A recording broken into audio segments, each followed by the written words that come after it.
Price Lord. Women for ജീസസിൻ്റെ അനുഗ്രഹിക്കപ്പെട്ട ഒരു സെക്ഷനിലേക്ക് ഞങ്ങളുടെ എല്ലാ പ്രിയമുള്ളവരും ഞങ്ങൾ ഒരാഴ്ചയോടെ വെൽക്കം ചെയ്യുകയാണ്. വളരെ അനുഗ്രഹിക്കപ്പെട്ട ഒരു സാക്ഷ്യം നമ്മൾ ഒന്നിച്ച് കേൾക്കാൻ പോവുകയാണ്. നമുക്ക് പ്രാർത്ഥിച്ച് ആരംഭിക്കാം.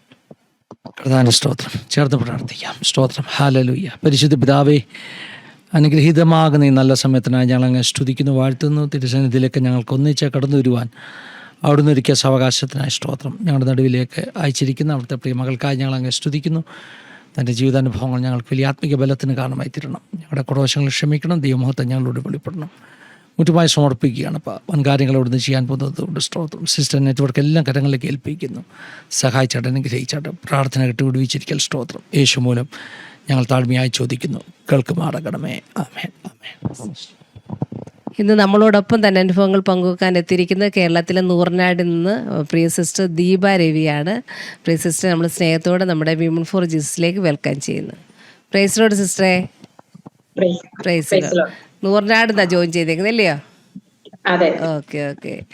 ഓൾറെഡി നമ്മൾ സിസ്റ്ററെ ഡീന സിസ്റ്റർ സാക്ഷ്യം നമ്മളെല്ലാവരും കേട്ടിട്ടുണ്ട്. ഡീന സിസ്റ്റർ അനുജത്തിയാണ് ദീപ സിസ്റ്റർ. വളരെ അനുഗ്രഹിക്കപ്പെട്ട സാക്ഷ്യമാണ്. അന്നേരം നമുക്ക് അതിനു മുന്നേ സാക്ഷ്യം കേൾക്കുന്നതിന് മുന്നേ ഒന്ന് പരിചയപ്പെടാം. എവിടെ ജനിച്ചു വളർന്നത്, വീട്ടിൽ ആരൊക്കെയുണ്ട്, ഫാമിലി മെമ്പേഴ്സിനെ പറ്റിയൊക്കെ ഒന്ന് പറയാം. എന്റെ പേര് ദീപ രവി. ഞാൻ ജനിച്ചു വളർന്നത് നൂറിനാട് എന്ന് പറയുന്ന സ്ഥലത്താണ്. കായംകുളത്തിനും അടൂരിനും ഏകദേശം മധ്യഭാഗത്തായിട്ട് വരും. ഞാന് അച്ഛനും അമ്മയ്ക്കും ഞങ്ങൾ 3 മക്കളാണ്. രണ്ടാമത്തെ മകളാണ് ഞാൻ, ദീപ. എനിക്കൊരു ചേച്ചിയുണ്ട്, ദീന. അനിയത്തി ദിവ്യ. അച്ഛന്റെ പേര് രവികുമാർ, അമ്മച്ചിയുടെ പേര് സരളമ്മ. പിന്നെ എന്റെ ഹസ്ബൻഡിന്റെ പേര് രവി.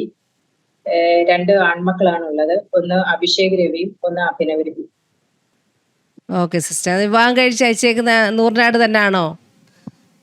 നൂറിനാട് തന്നെയാണ്. ചേട്ടന്റെ വീടും നൂറിനാട് തന്നെയാണ്.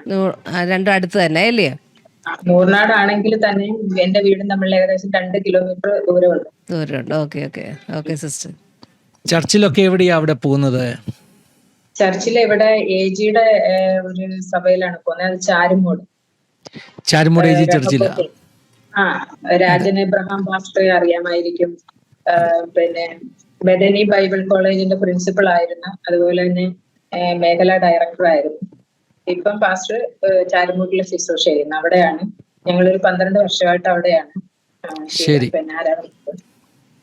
ഒത്തിരി ജീവിതാനുഭവങ്ങളുണ്ടല്ലോ. കാരണം പ്രത്യേകിച്ചും ഹൈന്ദവമാകുന്ന ഒരു പശ്ചാത്തലത്തിൽ നിന്നൊക്കെയാ വന്നത് അല്ലേ? അതെ അതെ അതെ അതെ. വിവാഹത്തിന് മുമ്പ് തന്നെ വിശ്വാസത്തിൽ വന്നോ അതോ? ഇല്ല ഇല്ല ഇല്ല, വിവാഹം കഴിഞ്ഞ ശേഷമാണ് വിശ്വാസത്തിൽ വന്നത്. എന്നാലേ ചേച്ചി എന്റെ വിവാഹത്തിന് മുമ്പേ വിശ്വാസത്തിൽ വന്നു. ചേച്ചിയിലൂടാണ് ഈ ജീവനുള്ള ദൈവത്തെ കുറിച്ച് മനസ്സിലാക്കിയത്. ചേച്ചി വിശ്വാസത്തിൽ വന്ന സമയം മുതല് യേശുക്രിസ്തുവിനെ കുറിച്ചും ജീവനുള്ള ദൈവത്തെ കുറിച്ചും ഈ ലോകത്തെ സൃഷ്ടിച്ച ദൈവത്തെ കുറിച്ചും നമ്മളെ ഓരോരുത്തരെയും സൃഷ്ടിച്ച ദൈവത്തെ കുറിച്ചും ചേച്ചി പറയാറുണ്ടായിരുന്നു. അന്ന് അതൊരിക്കലും അംഗീകരിക്കുകയും അതിനെ അനുകൂലിക്കുകയും ചെയ്ത ഒരാളല്ല, ഒരുപാട് എതിർത്തിരുന്ന ഒരാളാണ്. കാരണം ഞാൻ വളർന്നു വന്ന ചുറ്റുപാട് അതായത്. അതെ, അതുകൊണ്ട് തന്നെ ചേച്ചിയുടെ സാക്ഷ്യത്തിൽ നിന്ന് വ്യത്യസ്തമാകുന്ന ഒരു സാക്ഷ്യമായല്ലേ? അതെ അതെ അതെ അതെ. എന്നാൽ ദൈവത്തിൻ്റെ വചനം ഈ അപ്പോസ്തല പ്രവൃത്തി 16-ാം അധ്യായത്തിൽ പറയുന്നുണ്ട്, കർത്താവായ യേശുക്രിസ്തുവിൽ വിശ്വസിക്കുക, എന്നാൽ നീയും നിൻ്റെ കുടുംബവും രക്ഷ പ്രാപിക്കും. അപ്പോൾ ഒരാൾ വിശ്വസിച്ച് കഴിയുമ്പോൾ ആ കുടുംബത്തിൻ്റെ അകത്തേക്കെല്ലാം എല്ലാ വ്യക്തികളിലേക്കും രക്ഷയുടെ ഒരു വെളിച്ചമെത്തുവാനിടയായിത്തീരും. അവിടെ നമ്മൾ കാണുന്നത് ആ ശതാധിപനാകുന്ന മനുഷ്യൻ വെളിച്ചം അന്വേഷിച്ചുകൊണ്ട്, ശതാധിപനല്ലോ ജയിലർ അല്ലേ, ജയിൽ കാരാഗ്രഹ പ്രമാണി വെളിച്ചം അന്വേഷിച്ചുകൊണ്ട് വരുന്നു. അപ്പം സത്യവചനത്തിൻ്റെ വെളിച്ചം, നിത്യതയുടെ വെളിച്ചം ഒരാൾ വിശ്വാസത്തിൽ വന്നാൽ ആ കുടുംബത്തിൽ എല്ലായിടത്തും പരക്കാനിടയായിത്തീരും. അതിനൊക്കെ തെളിവാണ് പ്രിയപ്പെട്ട ദീപ സിസ്റ്റർ എന്ന് പറയാൻ പോകുന്ന സാക്ഷ്യം. ഇനി നമുക്ക് സാക്ഷ്യങ്ങൾ കേൾക്കാം. ഞങ്ങൾ ഇനി അധികം ചോദ്യങ്ങൾ ചോദിക്കുന്നില്ല. ചെറിയ പ്രായം മുതലുള്ള ജീവിതാനുഭവങ്ങൾ പറയാം കേട്ടോ. ഞങ്ങൾ കേൾക്കാൻ റെഡി ആയിട്ടിരിക്കുക. സിസ്റ്ററിനെ പറയാം, സിസ്റ്റർ അനുഭവങ്ങൾ പറയാം. എങ്ങനെ കുടുംബം വിശ്വാസത്തിൽ വന്നത്, ഹസ്ബൻഡൊക്കെ, അതുപോലെ തന്നെ ജീവിതത്തിലെ മറ്റെല്ലാ അനുഭവങ്ങളും പറയാം കേട്ടോ. ശരി, കണ്ടിന്യൂ ചെയ്യാം. ഞാന് പറഞ്ഞതുപോലെ അച്ചാച്ചനും അമ്മച്ചിക്കും ഞങ്ങൾ 3 മക്കള്. ഒരു ഹിന്ദു ബാക്ക്ഗ്രൗണ്ടിലെ ജനിച്ചു വളർത്തപ്പെട്ടത്. അതിലൊരു ഇച്ചിരി സ്ട്രിക്റ്റോടെ തന്നെ അച്ഛന്റെ അമ്മയും ഞങ്ങളുടെ കുടുംബം എല്ലാം അത് കുടുംബക്ഷേത്രം അടുത്ത്. അപ്പൊ അങ്ങനെ ഒരു ഭക്തിയോടെ തന്നെ അതിൽ ഭക്തിയോടെ ജീവിക്കണമെന്ന് ആഗ്രഹിക്കുകയും അതിനായി നമ്മളെ ട്രെയിൻ ചെയ്യുകയും അതുപോലെ തന്നെ നമ്മുടെ സ്വഭാവത്തിലും നടപ്പിലും എടുപ്പിലും സ്കൂളിൽ പോകുമ്പോഴും വസ്ത്രധാരണത്തിലും അങ്ങനെ എല്ലാത്തിലും ഒരു ചിട്ട ഞങ്ങളുടെ ജീവിതത്തില് ഉണ്ടായിരുന്നു. ഞങ്ങൾ വളർന്നു വന്ന സാഹചര്യത്തിൽ അതിലെല്ലാം എൻ്റെ അച്ഛന് ഭയങ്കര പിന്നെ കണിശതയുള്ള ഒരാളായിരുന്നു. ആ പണ്ട് ഞാൻ എൻ്റെ ഒരു ചെറുപ്രായത്തില് പിന്നെ അമ്പലം അതാണ്, അതിലിരിക്കുന്നതാണ് ദൈവമെന്ന് നമ്മൾ വളർന്നു വന്ന അച്ഛനും അമ്മയും അത് ശീലിപ്പിച്ചതുകൊണ്ട് നമ്മൾ അതില് വളർന്നു വന്നു. അതിനുശേഷം എനിക്ക് ആ ഒരു ചെറുപ്രായത്തിൽ, ഞാൻ സ്കൂളിൽ പഠിക്കുന്ന പ്രായത്തിൽ, ഇപ്പം ഇതൊരു പക്ഷെ കേൾക്കുമ്പോൾ മറ്റുള്ളവർ വിചാരിക്കും പെന്തക്കോസി വന്നതുകൊണ്ട് ഇത് പറയുവാൻ. പെന്തക്കോസി വന്നതുകൊണ്ടാ ഇന്ന് ധൈര്യത്തോടെ പറയാന് ഒരു കൃപ ദൈവം തന്നത്. അപ്പൊ ആ ചെറുപ്രായത്തിലെ ഞങ്ങളുടെ കുടുംബക്ഷേത്രം പൊളിച്ചിട്ട് അത് പുതിയ പുനഃപ്രതിഷ്ഠ എന്ന് പറയില്ലേ, പുനഃപ്രതിഷ്ഠയുടെ ഒരു സാഹചര്യം വന്നപ്പോഴേ അവിടെ പ്രതിഷ്ഠിക്കുവാൻ കൊണ്ടുവന്ന വിഗ്രഹം കൊണ്ടുവരുന്നതും അവിടെ നടക്കുന്ന പൂജാ ചടങ്ങുകളും ഒക്കെ സ്കൂളിൽ പഠിക്കുന്ന പ്രായത്തില് നമ്മൾ അതുമായിട്ട് ബന്ധപ്പെട്ട് കുടുംബക്ഷേത്രമായിട്ട് എല്ലാ കാര്യത്തിനും നമ്മൾ പോകും. അപ്പൊ അവിടെ ഈ ഒരു കല്ലിൽ തീർത്ത വിഗ്രഹങ്ങള്, ഉപദേവതകൾക്കുള്ള വിഗ്രഹങ്ങള് അങ്ങനെയെല്ലാം കൊണ്ടുവരുന്നത് കണ്ട് അതിന് പിന്നെ അത് അമ്പലത്തിൽ പ്രതിഷ്ഠിക്കുന്നത് അങ്ങനെയുള്ള ചടങ്ങുകളൊക്കെ കാണുവാനിടയായി. അപ്പൊ ഒരു കല്ല് കൊണ്ടുവന്നു കഴിഞ്ഞപ്പോഴേ എന്റെ ഹൃദയത്തിൽ അന്നൊരു ചിന്ത വന്നതാണ്, ഈ കല്ലിന് നമ്മളോട് എന്ത് നമ്മൾ പ്രാർത്ഥിക്കുന്നു അല്ലെങ്കിൽ നമ്മളെ രക്ഷിക്കുവാനോ കഴിയുമോ? സാധാരണ ഒരു കല്ല് കൊണ്ടുവന്നിട്ട് അത്, എനിക്ക് എന്റെ ഒരു ഓർമ്മ ശരിയാണെങ്കിൽ എണ്ണത്തോണി അങ്ങനെ ഏതാണ്ട് ഒരു ഇതിൽ എണ്ണയ്ക്കകത്ത് ഇട്ടിട്ട് നവധാന്യങ്ങൾ ചുറ്റും വിതച്ച് അത് പിന്നെ കിളിർത്തു വരുന്നതനുസരിച്ച് അതിന് ജീവൻ വെക്കുക, അങ്ങനെയൊക്കെ എനിക്ക് പറഞ്ഞുള്ള ഇന്ന് കേട്ടറിവ്.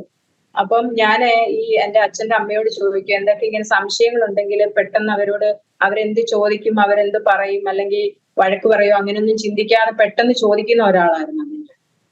അങ്ങനെ ഒരുപാട് തല്ലും എനിക്ക് കിട്ടിയിട്ടുണ്ട്. അപ്പൊ ഞാൻ ചോദിച്ചു, ഈ കല്ലിന് എന്തോ ചെയ്യാൻ പറ്റും, നമ്മളെ രക്ഷിക്കാൻ പറ്റുമോ, എന്തിനാ ഈ കല്ല് കൊണ്ടുവച്ചേക്കുന്നത് എന്നൊക്കെ ഞാൻ എന്റെ അച്ഛന്റെ അമ്മയോട് ചോദിക്കാനിടയായി. അപ്പൊ എനിക്ക് 2 പിച്ചും ഒരടിയും തന്നിട്ട് മിണ്ടാതിരിക്കും, ദൈവദോഷം പറയരുത് എന്ന് പക്ഷെ അത് കേട്ടോണ്ടിരുന്ന അവിടെ പൂജയ്ക്ക് വന്ന ഒരു തിരുമേനി പറഞ്ഞ ഒരു കാര്യമാണ് വീണ്ടും എനിക്ക് ചിന്തിക്കാൻ തക്കവണ്ണം ഇടയായി. കാരണം അതൊരു ദൈവം എന്ന് സങ്കല്പിച്ച് അതിലേക്ക് എന്തോ ആവാഹിച്ച് ആ ദേവാലയത്തിൽ അല്ലെങ്കിൽ അമ്പലത്തിൽ പ്രതിഷ്ഠിക്കുകയാണെന്ന് ഇങ്ങനെ പറഞ്ഞു. അത് പറഞ്ഞ് മനസ്സിലാക്കി പുള്ളിക്കാരൻ അങ്ങനെയാണ് തന്നത്. അപ്പം സങ്കല്പം എന്ന് കേട്ടപ്പോ ഞാൻ മലയാളം പഠിച്ചു, അതിന്റെ അർത്ഥമൊക്കെ പഠിച്ചു വരുന്ന കാലയളവില്ലേ ചെറുപ്രായത്തിൽ. അപ്പൊ ഞാൻ സാറിനോട് പിന്നെ അടുത്ത ദിവസം പോയി ചോദിച്ചു, ഈ സങ്കല്പം എന്ന് പറഞ്ഞാൽ എന്താണ്? അപ്പം യഥാർത്ഥമല്ലാത്ത ഒന്നിനെ അതാണെന്ന് സങ്കല്പിക്കുകയാണെന്നാണ് ആ സാർ എൻ്റെ അടുത്ത് പറഞ്ഞത്. അപ്പൊ എന്റെ ചിന്ത അന്ന് പോയത്, ഈ യഥാർത്ഥമല്ലാത്ത ഒന്നിനെ സങ്കല്പിക്കുകയാണ് അങ്ങനെ ദൈവമെന്ന്. അങ്ങനെയാണെങ്കിൽ യഥാർത്ഥമായ ഒന്നില്ലേ? ഇതില്ല പിച്ചു അടിയും കൊള്ളുന്ന പേടിച്ചിട്ട് ചോദിക്കാൻ പോയില്ല. ഒരുപക്ഷെ ഞാൻ ഇതുപോലുള്ള സംശയങ്ങൾ ചോദിക്കുമ്പോഴേ എന്റെ അമ്മച്ചിയെ അതിന് വഴക്ക് പറയുന്നു, ദൈവനിന്ദ പറയുക മോള്, അവളെ നല്ല രീതിയിൽ വളർത്താത്തത് കൊണ്ടാ അങ്ങനെ ഇങ്ങനെയെന്ന് പറയും. ഇത് പേടിച്ചിട്ട് ആരോടും ചോദിക്കാൻ എന്റെ ഹൃദയത്തിൽ എന്നും ഉള്ള ഒരു ചിന്തയായിരുന്നു. ഇത് സങ്കല്പിക്കുന്ന ഒരു ലോകത്ത് നമ്മൾ ജീവിക്കുമ്പോഴേ യഥാർത്ഥമായ ഒന്നുണ്ട്, ഒരു ദൈവമുണ്ട്. അതാരാണെന്നും എന്തോ ആണെന്നും എനിക്കറിയില്ല, ഞാൻ അന്ന് വരെ കേട്ടിട്ടുമില്ല. പിന്നീട് വളർന്നു വന്ന കാലയളവിലെ നമ്മളാ വളർന്നു വന്ന സാഹചര്യത്തില് പിന്നെ ഇതിപ്പോ ഇതിനെക്കുറിച്ച് ഇങ്ങനെയൊക്കെ ചിന്തിച്ചു കഴിഞ്ഞാൽ നമ്മൾ ദൈവമെന്ന് കരുതിയിരുന്നത് കോപിക്കും, നമ്മളെ ശിക്ഷിക്കും, അങ്ങനെയൊക്കെ ഭയം ഉണ്ടായിരുന്നു. അതുകൊണ്ട് ഇതാരോടും ചോദിക്കാനോ അങ്ങനെയൊന്നും പോയില്ല. പിന്നീടുള്ള കാലയളവില് അതിനോട് ചേർന്ന് തന്നെ ആണ് ജീവിച്ചു വന്നത്. എന്റെ ഒരു അന്ന് പ്രീ ഡിഗ്രിക്ക് പഠിക്കുന്ന ഫസ്റ്റ് ഇയർ പഠിക്കുന്ന സമയത്താ ചേച്ചി ആണെന്നുണ്ടെങ്കിൽ പിന്നെ പഠിക്കുന്നതിന് വേണ്ടിയിട്ട് ബോംബെയിലേക്ക് പോയത്. ഞങ്ങളുടെ അങ്കിളിന്റെ അടുത്തോട്ട്, ആന്റിയുടെ അടുത്തോട്ട് പോയത് ചേച്ചിയുടെ സാക്ഷ്യത്തിൽ നിങ്ങൾ കേട്ട് കാണാം. അപ്പൊ അവിടെ പോയി അതിനുശേഷം ചേച്ചി ലെറ്റർ എഴുതുന്ന സമയത്ത്, അവിടെ ചെന്ന കുറെ മാസങ്ങൾക്ക് ശേഷം ലെറ്റർ എഴുതുന്ന സമയത്ത് ഞങ്ങളുടെ സുഖവിവരങ്ങൾ 1-2 വരിയിൽ തീരും. അത് കഴിഞ്ഞിട്ട് ഈ കുനുകുന ഇങ്ങനെ ദൈവത്തിന്റെ വചനം നിന്നാ എനിക്ക് മനസ്സിലാവുന്നു. ഇങ്ങനെ യേശു ക്രിസ്തു ഒരു ദൈവമേ ഉള്ളൂ, നമ്മൾ ജീവൻ നൽകുന്ന ദൈവമാണ്, അങ്ങനെ കുറെ വചനങ്ങള് അതിന്റെ സൈഡിലെല്ലാം എഴുതി അയക്കുമായിരുന്നു. അപ്പൊ ആദ്യമൊക്കെ ഒരു ക്യൂരിയോസിറ്റിക്ക് അത് വായിക്കുമായിരുന്നു. പിന്നെ അത് വായിക്കാറായി. എന്തിനാ ഇവളിങ്ങനെ പിന്നെ കുനുകുനാന്ന് എഴുതി അയക്കുന്നത്, ഞങ്ങളുടെ വിവരങ്ങൾ തിരക്കിക്കൂടെ, അല്ല ചേച്ചിയുടെ വിശേഷങ്ങൾ തിരക്കിക്കൂടെ എന്ന് ചിന്തിച്ചിട്ടുണ്ട്. അത് കഴിഞ്ഞ് ഒരു വർഷമൊക്കെ കഴിഞ്ഞതിന് ശേഷം ചേച്ചി അവിടെ കമ്പ്യൂട്ടർ പഠിച്ച് അവിടെ ജോലിയൊക്കെ ആയതിനു ശേഷം നാട്ടിലോട്ട് വരും. നാട്ടിലോട്ട് വരുന്ന സമയത്ത് പിന്നെ കമ്മലും മാലയും ഒന്നും ഇല്ലാതെ കൊണ്ട് പിന്നെ ഞങ്ങള് ജീവിച്ച ഒരു സാഹചര്യത്തിൽ വ്യത്യാസമായ ഒരു വ്യത്യാസത്തോടാണ് ചേച്ചി അന്ന് വന്നത്. അപ്പം എന്താ ഈ കമ്മലും മാലയൊന്നും ഉപയോഗിക്കാത്ത എന്തെങ്കിലും ചോദിച്ചു കഴിഞ്ഞപ്പം പറഞ്ഞു ട്രെയിനിൽ വരുമില്ലയോ, അതുകൊണ്ട് പിന്നെ സേഫ്റ്റിക്ക് വേണ്ടിയിട്ട് ഇതൊന്നും ഉപയോഗിക്കാത്തതാണ്. അപ്പൊ വന്ന് ഇപ്പൊ എവിടെ ആയാലും ഞങ്ങൾ ദൂരദേശത്ത് പോയി കഴിഞ്ഞു കഴിഞ്ഞാൽ പോകുന്നതിന് മുമ്പും അത് കഴിഞ്ഞ് വന്നും കുടുംബക്ഷേത്രത്തിൽ പോയി തൊഴുക എന്നുള്ളത് ഞങ്ങളുടെ ഒരു ശീലമാണ്. അപ്പം ഒരു ദിവസം കഴിഞ്ഞ് 2 ദിവസം കഴിഞ്ഞിട്ടൊന്നും ചേച്ചി ഈ ക്ഷേത്രത്തിൽ പോകാൻ വരുന്ന അതിനുകൊണ്ട് താല്പര്യമോ കാണിക്കുന്നില്ല. ഞങ്ങൾ പിന്നെ നിർബന്ധിച്ച് കമ്മലും മാലയൊക്കെ ഇടിയിപ്പിച്ചു, വീട്ടിലിരുന്നതെല്ലാം എടുത്ത് ഇടിയിപ്പിച്ചു. അല്ലെങ്കിൽ ആൾക്കാർ വരുമ്പോ അയൽക്കാര് നാട്ടുകാര് അങ്ങനെയൊക്കെ ചിന്തിച്ചിട്ട് ഞാൻ കൂടുതൽ നിർബന്ധിച്ചു. അപ്പൊ അമ്മച്ചി എന്നോട് വന്ന് പറയും, നീ അവളോട് പറ ഇതൊക്കെ ഇട് എന്ന്.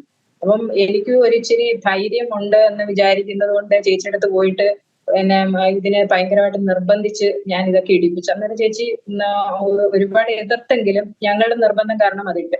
അതിനുശേഷം എന്റെ ഒരു ബന്ധു വീട്ടിൽ പോവാന്ന് ഇങ്ങനെ വിളിച്ചിട്ടും അമ്പലത്തിൽ പോകാൻ വരുന്നില്ല.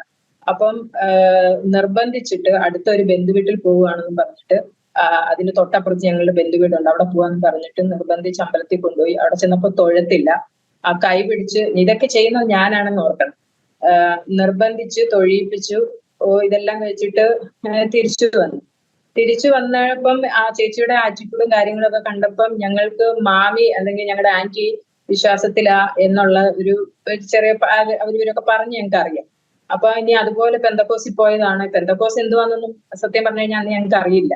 പെന്തക്കോസ് ഒന്ന് കമ്മലും മാലയും ഊരിയിട്ട് കുറച്ച് ആൾക്കാർ നടക്കുന്നു എന്നുള്ളതല്ലാതെ കൊണ്ട് അതിനെക്കുറിച്ചൊന്നും അറിയത്തില്ല. ഞങ്ങൾ സ്കൂളിൽ പഠിക്കുന്ന സമയത്ത് തന്നെ എന്റെ ക്ലാസ്സിൽ തന്നെ 1-2 പിള്ളേരേ ഉള്ളൂ.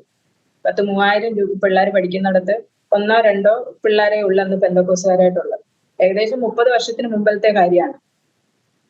അപ്പൊ ചേച്ചി വന്ന് 30 ദിവസത്തെ ലീവിനെങ്ങാണ്ട് വന്നിട്ട് കുറച്ച് ദിവസമേ നിന്നുള്ളൂ.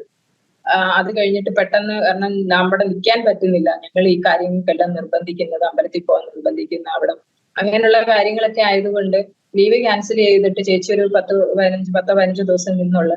അത് തിരിച്ചു പോകുന്നതിന് മുമ്പ് പിന്നെ തുമ്പോണം ആന്റിയുടെ വീട്ടിലെ അവിടുത്തെ പിന്നെ സത്യം പറഞ്ഞ ആന്റിയുടെ ചേട്ടത്തി പൊന്നമ്മ ആന്റിയാണ് ചേച്ചിയുടെ അടുത്ത് സുവിശേഷം പറഞ്ഞതൊക്കെ. ചേച്ചി പിന്നീട് പറഞ്ഞ് നമുക്കറിയാം.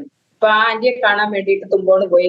അത് ശനിയാഴ്ച വൈകിട്ടാണ് പോകുന്നത്. അപ്പൊ എന്നോട് ചോദിച്ചു വരുന്നു. അപ്പൊ ഞാൻ പറഞ്ഞാ വരാം, എന്തിനാ പോകുന്നതെന്ന് അറിയണമല്ലോ, തന്നെ വിട്ട് അമ്മച്ചി ചേച്ചി വിടവില്ല. അപ്പൊ ചെക്കിങ്ങിനാ എന്നെയും കൂടെ വിട്ടത്. ഞാൻ പോയി അവിടെ നിന്ന് പിറ്റേന്ന് രാവിലെ ആയപ്പം പറഞ്ഞു പിന്നെ നമുക്ക് ഇതുപോലെ പ്രാർത്ഥനയ്ക്ക് പോകാം, ഇവിടെ അടുത്തൊരിടത്താണ്, ചർച്ചിൽ പോകാന്ന് പറഞ്ഞു. അപ്പൊ ഞാൻ കണ്ടിട്ടുള്ള ചർച്ചുകൾ ഭയങ്കര ഇതൊക്കെയുള്ള പിന്നെ വലിയ ചർച്ചുകൾ, ക്രിസ്ത്യൻ ചർച്ചുകളാണ് ഞാൻ കണ്ടിട്ടുള്ളത്. അവിടെ അങ്ങനെ പ്രതീക്ഷിച്ചു പോയിടത്ത് ഒരു വീടിന്റെ ഒരു ഹാളിനകത്താണ് പിന്നെ അവിടെ ആരാധന. കുറച്ച് ആൾക്കാർ വന്നിരുന്നിട്ട് അവിടെ ഇരുന്ന്, അത് ആരാധനയാണെന്നൊന്നും അറിയത്തില്ല, അവരെല്ലാം കൂടിയിരിക്കുന്ന. ഞാനും അതിന്റെ കൂട്ടത്തിൽ പോയിരുന്ന് എന്നിട്ട് ഞാൻ ഇവിടെ വന്നിരുന്നതിന് ദൈവം എന്നോട് ക്ഷമിക്കണേന്ന് ഞാൻ അന്ന് വരെ വിശ്വസിച്ചിരുന്നതിനോട് പ്രാർത്ഥിക്കുന്ന ഒരു സിറ്റുവേഷൻ ആയിരുന്നു. അപ്പൊ ഇത് ആദ്യമായിട്ടാണ് ഞാനൊരു പെന്തക്കോസ് ആരാധനയ്ക്ക് അല്ലെങ്കിൽ പ്രാർത്ഥനയ്ക്ക് പോകുന്നത്. അവിടെ ഇരുന്ന് അവർ ഉച്ചത്തിലെ ഭയങ്കരമായിട്ട് ബഹളം വെച്ച് പാട്ട് പാടുന്നു. അതെന്ത് പാട്ടാണെന്നൊന്നും എനിക്കറിയില്ല. അവര് പാടുന്നു, കൈയടിക്കുന്നു, പിന്നെന്തോ ഒക്കെയോ ഉച്ചത്തില് പിന്നെ പറയുന്നു. എന്തോ സംഭവം എന്നൊന്നും എനിക്ക് മനസ്സിലായില്ല. അത് കഴിഞ്ഞിട്ട് അന്ന് കർത്തൃമേശയുണ്ട് അവിടെ. ആ കർത്തൃമേശയാണെന്നൊന്നും അറിയത്തില്ല. അപ്പൊ കുറച്ചു പേര് ഫ്രണ്ടിലോട്ട് മാറി നിന്നിട്ട് കുറച്ചു പേർക്ക് മാത്രം ആ ശുശ്രൂഷിക്കുന്ന ദേവദാസിനെ കൊടുത്ത് കുറച്ചു പേർക്ക് കൊടുക്കുന്നില്ല. ഞാൻ ആലോചിച്ച് ഈ എല്ലാവർക്കും കൊടുക്കാതെ കൊണ്ട് കുറച്ചുപേരെ മാറ്റി ഇരുത്തിയിട്ട് കുറച്ചു പേർക്ക് മാത്രം കൊടുക്കുന്ന ഇതെന്താണ്? ഇവര് ദൈവത്തെ ഇങ്ങനെ ആരാധിക്കാൻ വരുന്നെന്ന് പറയുന്ന ഇവർക്ക് ഇങ്ങനെ ഒരു മനസാക്ഷിയില്ല, എല്ലാവർക്കും കൊടുക്കണ്ടേ, അങ്ങനെയല്ലയോ വേണ്ടുന്നത്, ഇങ്ങനെയൊക്കെ എന്റെ ഹൃദയത്തിൽ ചിന്തിച്ചു. അത് കഴിഞ്ഞിട്ട് ഞങ്ങൾ തിരിച്ചു പോന്നു. അത് കഴിഞ്ഞ് ഒരാഴ്ച കഴിഞ്ഞപ്പോൾ ചേച്ചി മടങ്ങിപ്പോയി. അന്ന് മുതൽ ഞങ്ങൾക്ക് മനസ്സിലായി ഇതുപോലെ വിശ്വാസത്തിലാണ് ചേച്ചി എന്ന്. അന്നൊന്നും ഞാനോ അല്ലെങ്കിൽ എന്റെ അച്ഛനോ അമ്മയോ അനിയത്തിയോ ഒന്നും ഇതിനെ അംഗീകരിക്കുകയോ അനുകൂലിക്കുകയോ ചെയ്തില്ല. ശക്തമായിട്ട് എതിർക്കുക ചെയ്തത്. ഞങ്ങൾ പലപ്പോഴും ചേച്ചിയോട് ചോദിച്ചിട്ടുണ്ട്, ഞങ്ങൾ അനിയത്തിമാർ 2 പേര് ഉള്ളത് പോലും ചേച്ചി ഓർത്തില്ലല്ലോ, ഞങ്ങളെ കുറിച്ച് ഓർത്തില്ലല്ലോ, ഇങ്ങനെയൊക്കെ പോയാൽ ഞങ്ങളുടെ ഭാവി എന്താകും എന്നൊക്കെ ചോദിച്ചിട്ടുണ്ട്. ഭയങ്കരമായിട്ട് മാനസികമായി പ്രയാസപ്പെടുത്തിയിട്ടുണ്ട്. അതിനൊക്കെ ശേഷം ഞാൻ എന്റെ പഠനം കഴിഞ്ഞ് നേഴ്സിംഗ് പഠിക്കണമെന്ന് എന്റെ ആഗ്രഹം. അതിന് അഡ്മിഷൻ കിട്ടിയിട്ട് പോലും പോകാൻ പറ്റാത്ത ഒരു സാഹചര്യമായി വീട്ടില്. അപ്പം എന്റെ എന്നും ചെറുപ്രായം തൊട്ട് എന്നോട് ആഗ്രഹം ചോദിച്ചു കഴിഞ്ഞു കഴിഞ്ഞാൽ നേഴ്സ് ആകണമെന്നാണ് എല്ലാവരും ടീച്ചേഴ്സ് ഒക്കെ ചോദിക്കുമ്പോൾ പറയുന്നത്. പക്ഷെ ആ ഒരു പഠനത്തിലെ മേന്മ നന്നായി പഠിക്കുന്നെങ്കിൽ പോലും മേന്മ പ്രാപിച്ച് നമ്മൾ ആഗ്രഹിക്കുന്ന ഒരു തലത്തിലേക്ക് പോകാനുള്ള ഒരു സിറ്റുവേഷൻ അന്നില്ല. അതിന് ഞാൻ വീട്ടിൽ പിണങ്ങിയിട്ട് ഒരു 6 മാസത്തോളം വീട്ടിൽ ചുമ്മാതെ ഇരുന്നു, പ്രീ ഡിഗ്രി കഴിഞ്ഞിട്ട്. അതിന് വേണ്ടിയിട്ട് സെക്കൻഡ് ഗ്രൂപ്പ് എടുത്ത് പഠിക്കുകയൊക്കെ ചെയ്തതാണ്. എന്നാൽ അതിന് പോകാൻ പറ്റാത്ത ഒരു സാഹചര്യം വന്നു കഴിഞ്ഞപ്പോൾ പിന്നെ 6 മാസം കഴിഞ്ഞിട്ട് ഈ പറഞ്ഞതുപോലെ ചേച്ചി കമ്പ്യൂട്ടർ കോഴ്സ് അല്ലേ പഠിച്ചത്, എന്നാ വെറുതെ ഇരിക്കണ്ടെന്ന് പറഞ്ഞിട്ട് ഒരു കമ്പ്യൂട്ടർ കോഴ്സ് പഠിക്കാൻ പോയി. ഇവിടെ നൂറിനാട്ട് തന്നെ പുതിയതായിട്ടൊരു കമ്പ്യൂട്ടർ സെന്റർ തുടങ്ങിയത്, എക്സൽ കമ്പ്യൂട്ടർ സെന്റർ. അവിടെ പഠിക്കാൻ പോയി. ഒരു വർഷത്തെ പഠിത്തം കഴിഞ്ഞപ്പോഴേ പിന്നെ അവിടെ തന്നെ ട്യൂട്ടറായിട്ട് കയറി അവിടെ ഇങ്ങനെ പഠിപ്പിച്ചുകൊണ്ടിരിക്കുകയാണ്. അങ്ങനെ ഇരുന്ന സമയത്ത് വീണ്ടും ചേച്ചി പിന്നെ നാട്ടിൽ വന്നു കഴിഞ്ഞപ്പോ, നാട്ടിൽ വരുന്നതിന് മുമ്പ് എന്നോട് പറഞ്ഞ്, നിനക്ക് ബോംബെയിൽ വന്നു കഴിഞ്ഞാല് ഒരു പക്ഷേ നേഴ്സിങ്ങിന് പഠിക്കാനാണെന്നെങ്കിൽ അവിടെ ഇഷ്ടം പോലെ ഉണ്ട് പഠിക്കാൻ പോ, അല്ലെങ്കിൽ കമ്പ്യൂട്ടറിൽ തന്നെ പുതിയ കോഴ്സുകൾ പഠിക്കാം, അതിലെ ഈവനിങ് ക്ലാസ്സിന് അല്ലാതെ എന്തെങ്കിലും ഡിഗ്രി കോഴ്സുകൾ ചെയ്യാം എന്നൊക്കെ പറഞ്ഞു. അപ്പൊ ഞാൻ വിചാരിച്ചു, ഈ നാട്ടിൽ നിന്ന് കഴിഞ്ഞാല് ഞങ്ങളുടെ അച്ഛനും ഞങ്ങൾ വളർന്ന ചുറ്റുപാടും എന്ന് പറഞ്ഞു കഴിഞ്ഞാൽ പുറത്തൊന്നും ദൂരെ ഒന്നും വിട്ട് പഠിപ്പിക്കുന്ന ഒരു ഇതും ഒന്നുമില്ല അന്ന്. അപ്പൊ അങ്ങനെയുള്ള ഒരു സാഹചര്യത്തിൽ ഞാൻ വിചാരിച്ചു ചേച്ചിയുടെ കൂടെ അങ്ങ് പോകാം, അവിടെ പോയിട്ട് എന്ത് പഠിക്കുവോ അല്ലെങ്കിൽ ജോലി ചെയ്യുവോ, ഇത്ര ഒരു വർഷത്തെ കോഴ്സ് കഴിഞ്ഞതല്ലേ, പഠിക്കുവോ എന്തെങ്കിലും ചെയ്യാന്ന് വെച്ചിട്ട് ഞാൻ പറഞ്ഞു ചേച്ചി വാ ഞാനും വരാമെന്ന് പറഞ്ഞു. അങ്ങനെ മാമന്റെ മോളും ചേച്ചിയും കൂടെ നാട്ടിൽ വന്നു കഴിഞ്ഞിട്ട് പിന്നെ എനിക്ക് ബോംബെക്ക് പോകാനുള്ള ടിക്കറ്റും സകല കാര്യങ്ങളും എടുത്തു. അപ്പൊ അച്ചാച്ചനോട് ചോദിച്ചപ്പോ പറഞ്ഞ്, ചേട്ടത്തി പോയതുപോലെ പോയിട്ട് ഇനി ബന്ധക്കോസി ചേരാനാണോ എന്നും ചോദിച്ചു. അന്നേരം ഞാൻ വിചാരിച്ചു, ചേട്ടാ ഈ കൂടെ അവരുടെ കൂട്ടത്തിൽ പോയി ഇവര് പിടിച്ച് ബന്ധക്കോസി ചേർച്ചാൽ എന്തോ ചെയ്യും. ഞാൻ അവിടെ ഈ ഒരു കാരണം കൊണ്ട് ഞാൻ എന്ത് ചെയ്യുന്നറിയാമോ, ആ ബോംബെ പോക്ക് ക്യാൻസൽ ചെയ്തു. ഞാൻ പറഞ്ഞ് അവസാന നിമിഷം ഞാൻ പറഞ്ഞു ഞാൻ വരുന്നില്ല, നിങ്ങൾ പിടിച്ച് ബന്ധക്കോസി ചേർക്കും, അതുകൊണ്ട് ഞാൻ വരുന്നില്ല എന്ന് പറഞ്ഞു. അങ്ങനെ അത് പോയില്ല. അത് കഴിഞ്ഞിട്ട് ഞാൻ ആ പഠിപ്പിച്ചുകൊണ്ടിരുന്നിടത്ത് ട്യൂട്ടറായിട്ട് പോകുന്നിടത്ത് തന്നെ പോയിക്കൊണ്ടിരുന്നു. പിന്നെ ചേച്ചിക്ക് കല്യാണ ആലോചനകൾ ഇവിടെ എല്ലാം ഞങ്ങളുടെ പിന്നെ ഹിന്ദു ഇതും പ്രകാരമുള്ള കല്യാണ ആലോചനകളെല്ലാം നോക്കാൻ തുടങ്ങി. അതിനകത്ത് അങ്ങനെ കല്യാണത്തിന് താല്പര്യം ഇല്ല എന്ന് പറഞ്ഞു കഴിഞ്ഞപ്പോ മാമനോടും ഒക്കെ ആലോചിച്ചു കഴിഞ്ഞപ്പോ അങ്ങനെയുള്ള ബന്ധങ്ങൾ വല്ലതും ഉണ്ടെന്നുണ്ടെങ്കിൽ അന്വേഷിക്കാൻ പറഞ്ഞിരുന്ന സമയത്ത് എനിക്കും ഇവിടെ കല്യാണ ആലോചനകൾ വരാൻ തുടങ്ങി. ജൂൺ 10-ാം തീയതിയാണ് ആദ്യമായിട്ട്. അതിനു മുൻപേ തന്നെ ചേട്ടൻ എന്നെ ഇതുപോലെ ക്ഷേത്രത്തിൽ വെച്ച് കാണും, എന്നെ കണ്ടു ഇഷ്ടപ്പെട്ടിട്ട് എന്റെ റിലേറ്റീവിനോട് ചോദിച്ചു ഇതുപോലെ എന്നെ കല്യാണം കഴിച്ചു കൊടുക്കുമെന്ന് ചോദിച്ചപ്പം പറഞ്ഞില്ല, മൂത്ത ഒരു കൊച്ചുണ്ട്, അതിന്റെ കല്യാണം കഴിയാതെ കൊണ്ട് കല്യാണം നടത്തി തരില്ല എന്ന് പറഞ്ഞു.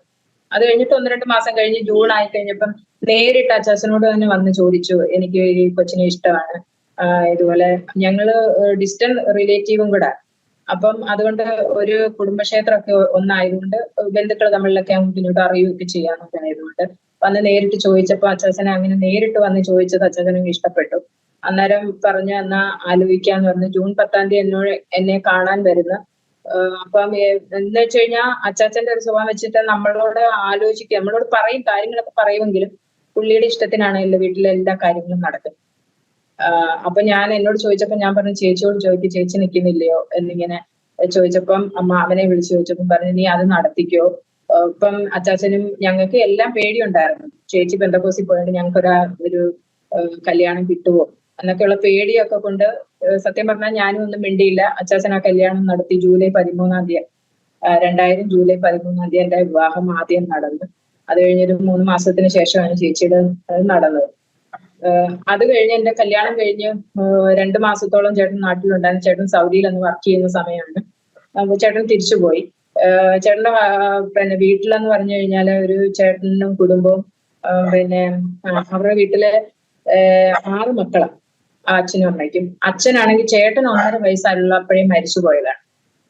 ചേട്ടൻ 1.5 വയസ്സുള്ളപ്പോ. അപ്പൊ അമ്മ ഒരുപാട് കഷ്ടപ്പെട്ടിട്ടാ ഈ 6 മക്കളെ വളർത്തിയത്. 3 പെണ്ണ് ആദ്യം, 3 ചേച്ചിമാരും അതിനുശേഷം 2 ചേട്ടന്മാരും. ഏറ്റവും ഇളയതാ ചേട്ടന്. അപ്പൊ അങ്ങനെ ഏറ്റവും ഇളയതായതുകൊണ്ട് അവരുടെ കുടുംബത്തിൽ ചെന്ന് കഴിഞ്ഞപ്പോഴും തന്നെ എന്റെ അത്രയും പ്രായമുള്ള അനന്തരം എന്ന് വെച്ചാൽ പെങ്ങളുടെ മക്കൾക്കൊക്കെ എന്റെ അത്രയും പ്രായമുണ്ട്. അപ്പൊ അത്രയും വലിയ പിള്ളേരൊക്കെ ഉള്ള ചേച്ചിമാരൊക്കെയാ. അവിടെ ചെന്നിട്ട് ചേട്ടത്തിയുടെ നിലപാട് നമ്മളോടുള്ള ഒരു ഇതെന്ന് പറഞ്ഞു കഴിഞ്ഞാൽ ഒരു പ്രത്യേക ടൈപ്പ് ആണ്. അപ്പൊ നമുക്ക് ഞങ്ങളുടെ വീട്ടിൽ ഞങ്ങൾ ജീവിച്ചു വരുന്ന സാഹചര്യം ഒന്നുമല്ല അവിടെ. അതിന് നേരെ ഓപ്പോസിറ്റ് ആണ്. അപ്പൊ അതൊക്കെ പലപ്പോഴും നമുക്കത് അംഗീകരിക്കാൻ പറ്റാത്ത പല കാര്യങ്ങളും പല സാഹചര്യങ്ങളും ഉണ്ടായിരുന്നു. അപ്പൊ ഒരു 20 വയസ്സായപ്പോഴാണ് എന്റെ കല്യാണം നടന്നത്. അപ്പൊ 20 വയസ്സായ ഒരു സാഹചര്യം, ആ ഒരു പ്രായത്തില് എനിക്ക് പിന്നെ അക്സെപ്റ്റ് ചെയ്യാൻ പറ്റാത്ത ഒരുപാട് വിഷമങ്ങളും പ്രയാസങ്ങളും എല്ലാം ആ വീട്ടിൽ അനുഭവിക്കേണ്ടി വന്നു. ഇതൊന്നും ഞാൻ എന്റെ വീട്ടിൽ പോയി പറയില്ല. കാരണം അച്ചാച്ചൻ എന്ന് വെച്ച് കഴിഞ്ഞാൽ ക്ഷിപ്രകോപിയ, പെട്ടെന്ന് ദേഷ്യം വന്ന് പെട്ടെന്ന് പ്രതികരിക്കുന്ന ഒരാളാണ്. അപ്പൊ അവിടെ ചെന്ന് പറഞ്ഞു കഴിഞ്ഞാല് ഞങ്ങളെ കുറിച്ച് ഞാൻ ആദ്യം പറഞ്ഞതുപോലെ ഞങ്ങളെ 3 പെൺപിള്ളേരെ ഞങ്ങൾ അന്ന് ഞങ്ങളുടെ കുടുംബ വീടിന്റെ അവിടെ ചെന്ന് അന്വേഷിച്ചാല് ഒരാളും ഒന്നും പറയത്തില്ല. അത്ര നല്ല ഒരു ഇതില് ചിട്ടയോടാണ് ഞങ്ങളെ വളർത്തിക്കൊണ്ട് വന്നത്. അപ്പൊ അതുകൊണ്ട് ഞങ്ങളെ കുറിച്ചിട്ട് അനാവശ്യമായി ആരെങ്കിലും എന്തെങ്കിലും പറയുന്നത് വെച്ചാൽ ഇഷ്ടമല്ല. അന്നേരം പെട്ടെന്ന് ശക്തമായി പ്രതികരിക്കും. ഇതെനിക്ക് അറിയാവുന്നത് കൊണ്ട് ഞാന് പിന്നെ അവരുടെ വീട്ടിലുള്ള എന്റെ പ്രതികൂലങ്ങളോ വിഷമങ്ങളോ പ്രയാസങ്ങളോ ഒന്നും ഞാൻ എന്റെ വീട്ടിൽ വന്ന് പറയാറില്ല. അങ്ങനെ ഇരുന്ന സമയത്ത് ഒരു 1.5-2 വർഷമായ സമയത്ത് ഞങ്ങൾ ഇപ്പൊ ഈ താമസിക്കുന്ന വീടും സ്ഥലവും മേടിക്കുക. ഏറ്റവും ഇളയതാണെങ്കിലും കുടുംബ വീട് ചേട്ടനായിരുന്നു. അപ്പം മൂത്ത ചേട്ടനാണ്. അപ്പൊ ഈ കുടുംബ വീട് പുതുക്കി പണിത സമയത്തൊക്കെ എന്ന് പറഞ്ഞു കഴിഞ്ഞാല് ചേട്ടൻ ഗൾഫിക്കുന്ന സമയമായിരുന്നു. അപ്പൊ അമ്മ പറഞ്ഞു, നീ ഇവിടെ സഹായിക്കുക, നിനക്കൊരു കാര്യം വരുമ്പം നിനക്കത് തിരിച്ചു തരാം എന്നിങ്ങനെ പറഞ്ഞ് അല്ല ഒരുപാട് പൈസ ആ വീടിന് വേണ്ടി മുടക്കുകയും കുടുംബത്തിന്റെ ഓഹരിയും ഒക്കെ ഉണ്ട്. അപ്പൊ ഞങ്ങൾ ഇത് മേടിക്കാനായിട്ട് വിചാരിച്ചാൽ അവരതൊക്കെ തരും കൃത്യസമയത്തിന് തന്നിട്ട് നമുക്കിത് അങ്ങനെയാണ്. അവിടുത്തെ ആ ഒരു എന്റെ ബുദ്ധിമുട്ടും പ്രയാസവും കണ്ടിട്ട് കുറച്ചൊക്കെ കാര്യങ്ങൾ അച്ഛൻ അറിഞ്ഞതുകൊണ്ട് അവിടെ എന്തായാലും കുടുംബ വീട് നമുക്കല്ലാത്തത് കൊണ്ട് ഒരു വീട് വേണമല്ലോ എന്ന് വിചാരിച്ചിട്ട് ഞങ്ങൾ ഇന്ന് താമസിക്കുന്ന വീട് മേടിച്ചു. നമുക്ക് അന്നുള്ള വീട്ടിൽ നിന്ന് എനിക്ക് തന്നതും ചേട്ടൻ അന്ന് വരെ സമ്പാദിച്ചതും എല്ലാം കൂടെ കൊടുത്തിട്ട് നമ്മൾ ഒരു പകുതി തുക കൊടുത്തിട്ട് ഇത് എഗ്രിമെന്റ് എഴുതിയിട്ട് ഒരു 6 മാസത്തെ കാലാവധി വെച്ചത് നമുക്ക് അവര് തരാനുള്ള പൈസ, കുടുംബത്തിൽ നിന്ന് തരാനുള്ള കുടുംബ ഓഹരിയും അതുപോലുള്ള നമുക്ക് പൈസ തരാനുണ്ട് ഇങ്ങോട്ട് അതെല്ലാം തരുമെന്ന് വിചാരിച്ച് നമ്മൾ 6 മാസത്തെ കാലാവധി വെച്ച് നമ്മൾ എഗ്രിമെന്റ് എഴുതി. എന്നാല് ആ എഗ്രിമെന്റിന് 1 മാസം മുൻപേ ഇതിന്റെ പൈസയുടെ എഴുത്തിന്റെ കാര്യം അവരോട് സംസാരിച്ചു കഴിഞ്ഞപ്പോൾ അവരുടെ പൈസ ഇല്ല എന്ന് പറഞ്ഞിട്ട് നമ്മളെ ചതിക്കുന്ന ഒരു രീതിയില് നമ്മളോട് പെരുമാറിയത്. അപ്പൊ ഈ കൊടുത്ത പൈസ പോകാതിരിക്കാൻ വേണ്ടിയിട്ട് നമ്മള് 5 രൂപ പലിശയ്ക്ക് 2.5 ലക്ഷം രൂപ പലിശയ്ക്ക് എടുത്തിട്ട് ഈ വസ്തു എഴുതേണ്ടി വന്നു. അപ്പൊ നമുക്ക് മനസ്സറിയാതെ പിന്നെ ഭയങ്കര ഒരു കടക്കാരൻ നമ്മുടെ ഇതില് വരുക, അല്ലെങ്കിൽ നമ്മൾ കൊടുത്ത പൈസ പോകും. അപ്പം അതുകൊണ്ട് പെട്ടെന്ന് തന്നെ പലിശയ്ക്ക് എടുത്തിട്ട് നമ്മൾ ഈ വസ്തു എഴുതി. അപ്പം അതും ഈ വസ്തു മേടിച്ചതോ ഈ ഇത് എഴുതിയതോ ഒന്നും ആർക്കും ഹസ്ബൻഡിന്റെ വീട്ടിൽ ആർക്കും താല്പര്യമില്ലായിരുന്നു. കാരണം പുള്ളി ഏകദേശം ഒരു 5-6-7 വർഷത്തിന് മുമ്പ് ഗൾഫിൽ നിന്ന് സഹോദരങ്ങൾക്കും അവർക്കെല്ലാം ഒരു സഹായമായിരുന്നു പുള്ളി. ഇപ്പോഴായാലും അന്നായാലും എല്ലാവരെയും സഹായിക്കുന്ന ഒരു മെന്റാലിറ്റി ആയതുകൊണ്ട് ഞങ്ങൾ ഇത് മേടിച്ചു കടമായെന്ന് പറയുമ്പോ അവർക്ക് ഉള്ള സഹായങ്ങൾ നിൽക്കുമല്ലോ. അപ്പൊ അതിന്റെ ഒരു നീരസം അവർക്കുണ്ടായിരുന്നു. അപ്പൊ അതുകൊണ്ട് ഭയങ്കരമായിട്ട് ആ വീട്ടിൽ എനിക്ക് ഒരു ദിവസം പോലും മുൻപോട്ട് പോകാൻ പറ്റാത്തതുപോലുള്ള ഭയങ്കര പ്രതികൂലമായി.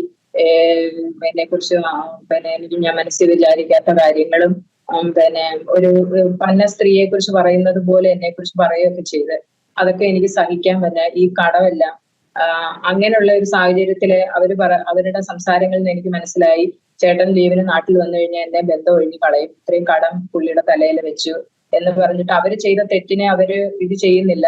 നമ്മള് ഇത് മേടിച്ച കടമായി നമ്മളുടെ എന്തോ വലിയ പ്രവൃത്തി കൊണ്ട് ഇങ്ങനെ വന്നതാന്ന് വെച്ചിട്ട് എന്നോട് ഭയങ്കരമായിട്ട് എനിക്ക് മാനസികമായി പ്രയാസം ഉണ്ടാകുന്ന ഒരുപാട് സംഭവങ്ങൾ അവിടെ ഉണ്ടായി. അങ്ങനെ ഇരിക്കുമ്പോ ഞാൻ വിചാരിച്ചു, ഈ ഇത്രയും വർഷം ജനിച്ചു വളർന്ന സഹോദരങ്ങൾ പറയുന്നതോ അല്ലെ അമ്മ പറയുന്നതോ കേൾക്കുമോ, അല്ലെ ഇത്രയും വർഷങ്ങളാകുന്നതേ ഉള്ളു എന്നെ കല്യാണം കഴിച്ചിട്ട്, ഒരു 1.5 വർഷം ആയതേ ഉള്ളു. അപ്പൊ ഞാൻ പറയുന്നത് കേൾക്കുവോ? അപ്പൊ ഞാൻ വിചാരിച്ചു നാട്ടിൽ വരുമ്പോ പുള്ളി എന്നെ ബന്ധം ഒഴിഞ്ഞ് കളയുമായിരിക്കും, ഇവര് എല്ലാം പറയുന്നത് കേട്ട് വിശ്വസിച്ച് അങ്ങനെ ചെയ്യുമായിരിക്കും എന്ന് വിചാരിച്ചു. അപ്പൊ ഇതൊക്കെ ആ പ്രായത്തില് നമുക്ക് താങ്ങാവുന്നതിന്റെ പരമാവധിയാണ്. അപ്പൊ നമ്മുടെ മുന്നിലുള്ള ഏക വഴി എന്ന് പറഞ്ഞു കഴിഞ്ഞാൽ വീട്ടിൽ പോയി ഇത് പറഞ്ഞ് അവരെ ബുദ്ധിമുട്ടിക്കാനും എനിക്ക് ആഗ്രഹമില്ല. അപ്പൊ ഞാൻ വിചാരിച്ചു ഞാൻ ആത്മഹത്യ ചെയ്യാം. ആത്മഹത്യ ചെയ്തു കഴിഞ്ഞാൽ പിന്നെ ആർക്കും ബുദ്ധിമുട്ടില്ലല്ലോ. എന്നെ കുറിച്ച് ഇങ്ങനെയൊക്കെ പറഞ്ഞല്ല എന്നോട് പ്രവർത്തിച്ചാൽ ഞാൻ അവർക്കൊരു ദ്രോഹവും ചെയ്യാതെ വണ്ണം അവരെന്നോട് ഇങ്ങനെ പ്രവർത്തിച്ച് അവർ ജീവിതകാലത്ത് മറക്കരുത്. അതുകൊണ്ട് അവരുടെ വീട്ടിൽ തന്നെ ഇത് ചെയ്യണം. അമ്മ മേടിച്ചുകൊണ്ട് വെച്ചിരുന്ന മണ്ണെണ്ണ എടുത്ത് ഞാൻ എന്റെ റൂമിൽ കൊണ്ടുവച്ചു.